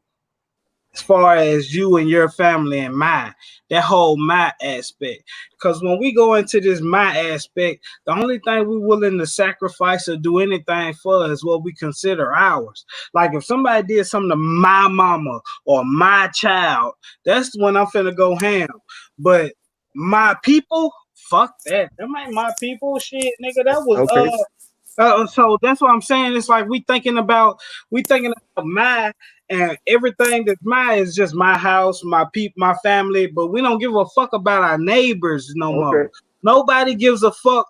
Like that is my neighbor, but really, you just think about it as, oh shit, they killed the people next door to me. No, nigga, that's mine. That is a part of your mind. My people, my neighbor, everything is a part of your mind. So my black people, my whatever. Like when I seen that man neck getting smushed up under that white man knee, bro, like every part of my body like shivered and shook.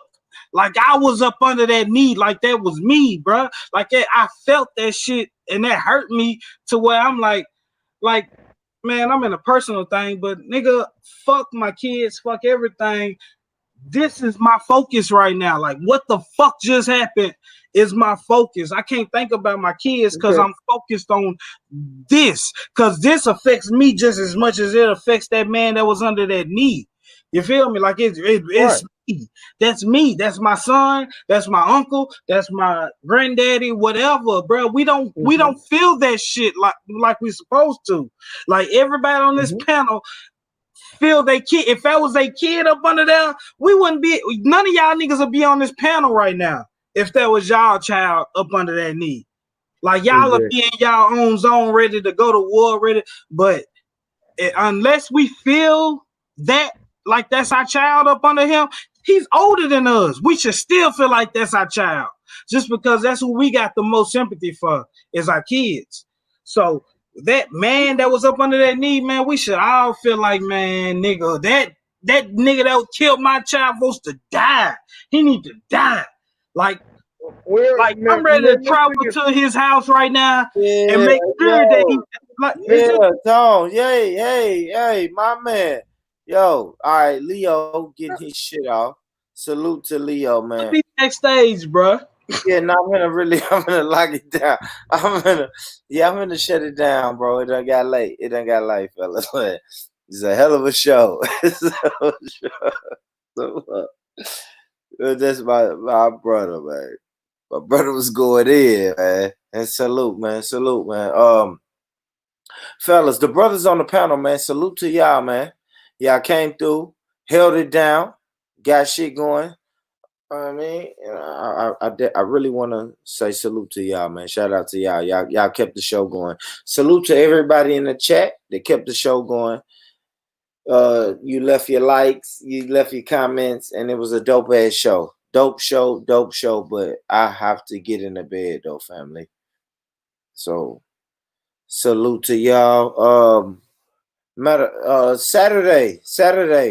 Listen, local people. Saturday, man. Saturday from 3 to 5.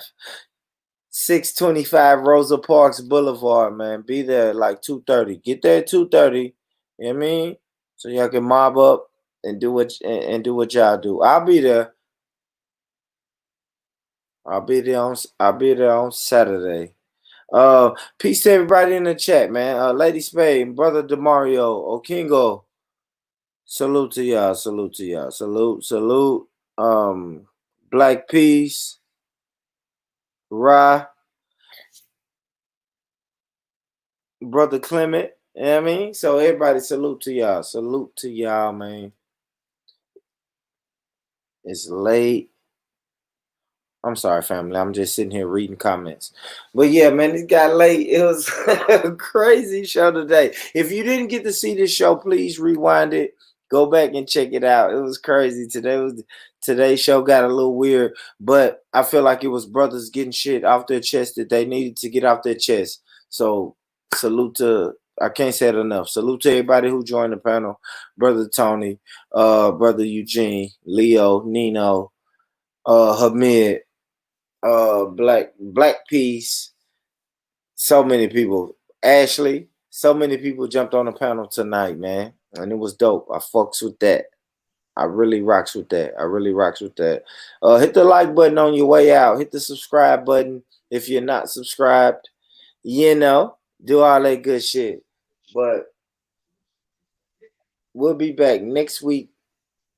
I don't know what day. Fuck it. It may be Tuesday, it may be Wednesday, it may be Thursday. But just stay tuned. If you subscribe to the channel, you'll get the notifications on both sides. You feel me? I love y'all, man. I love y'all. I'm out of here. Peace.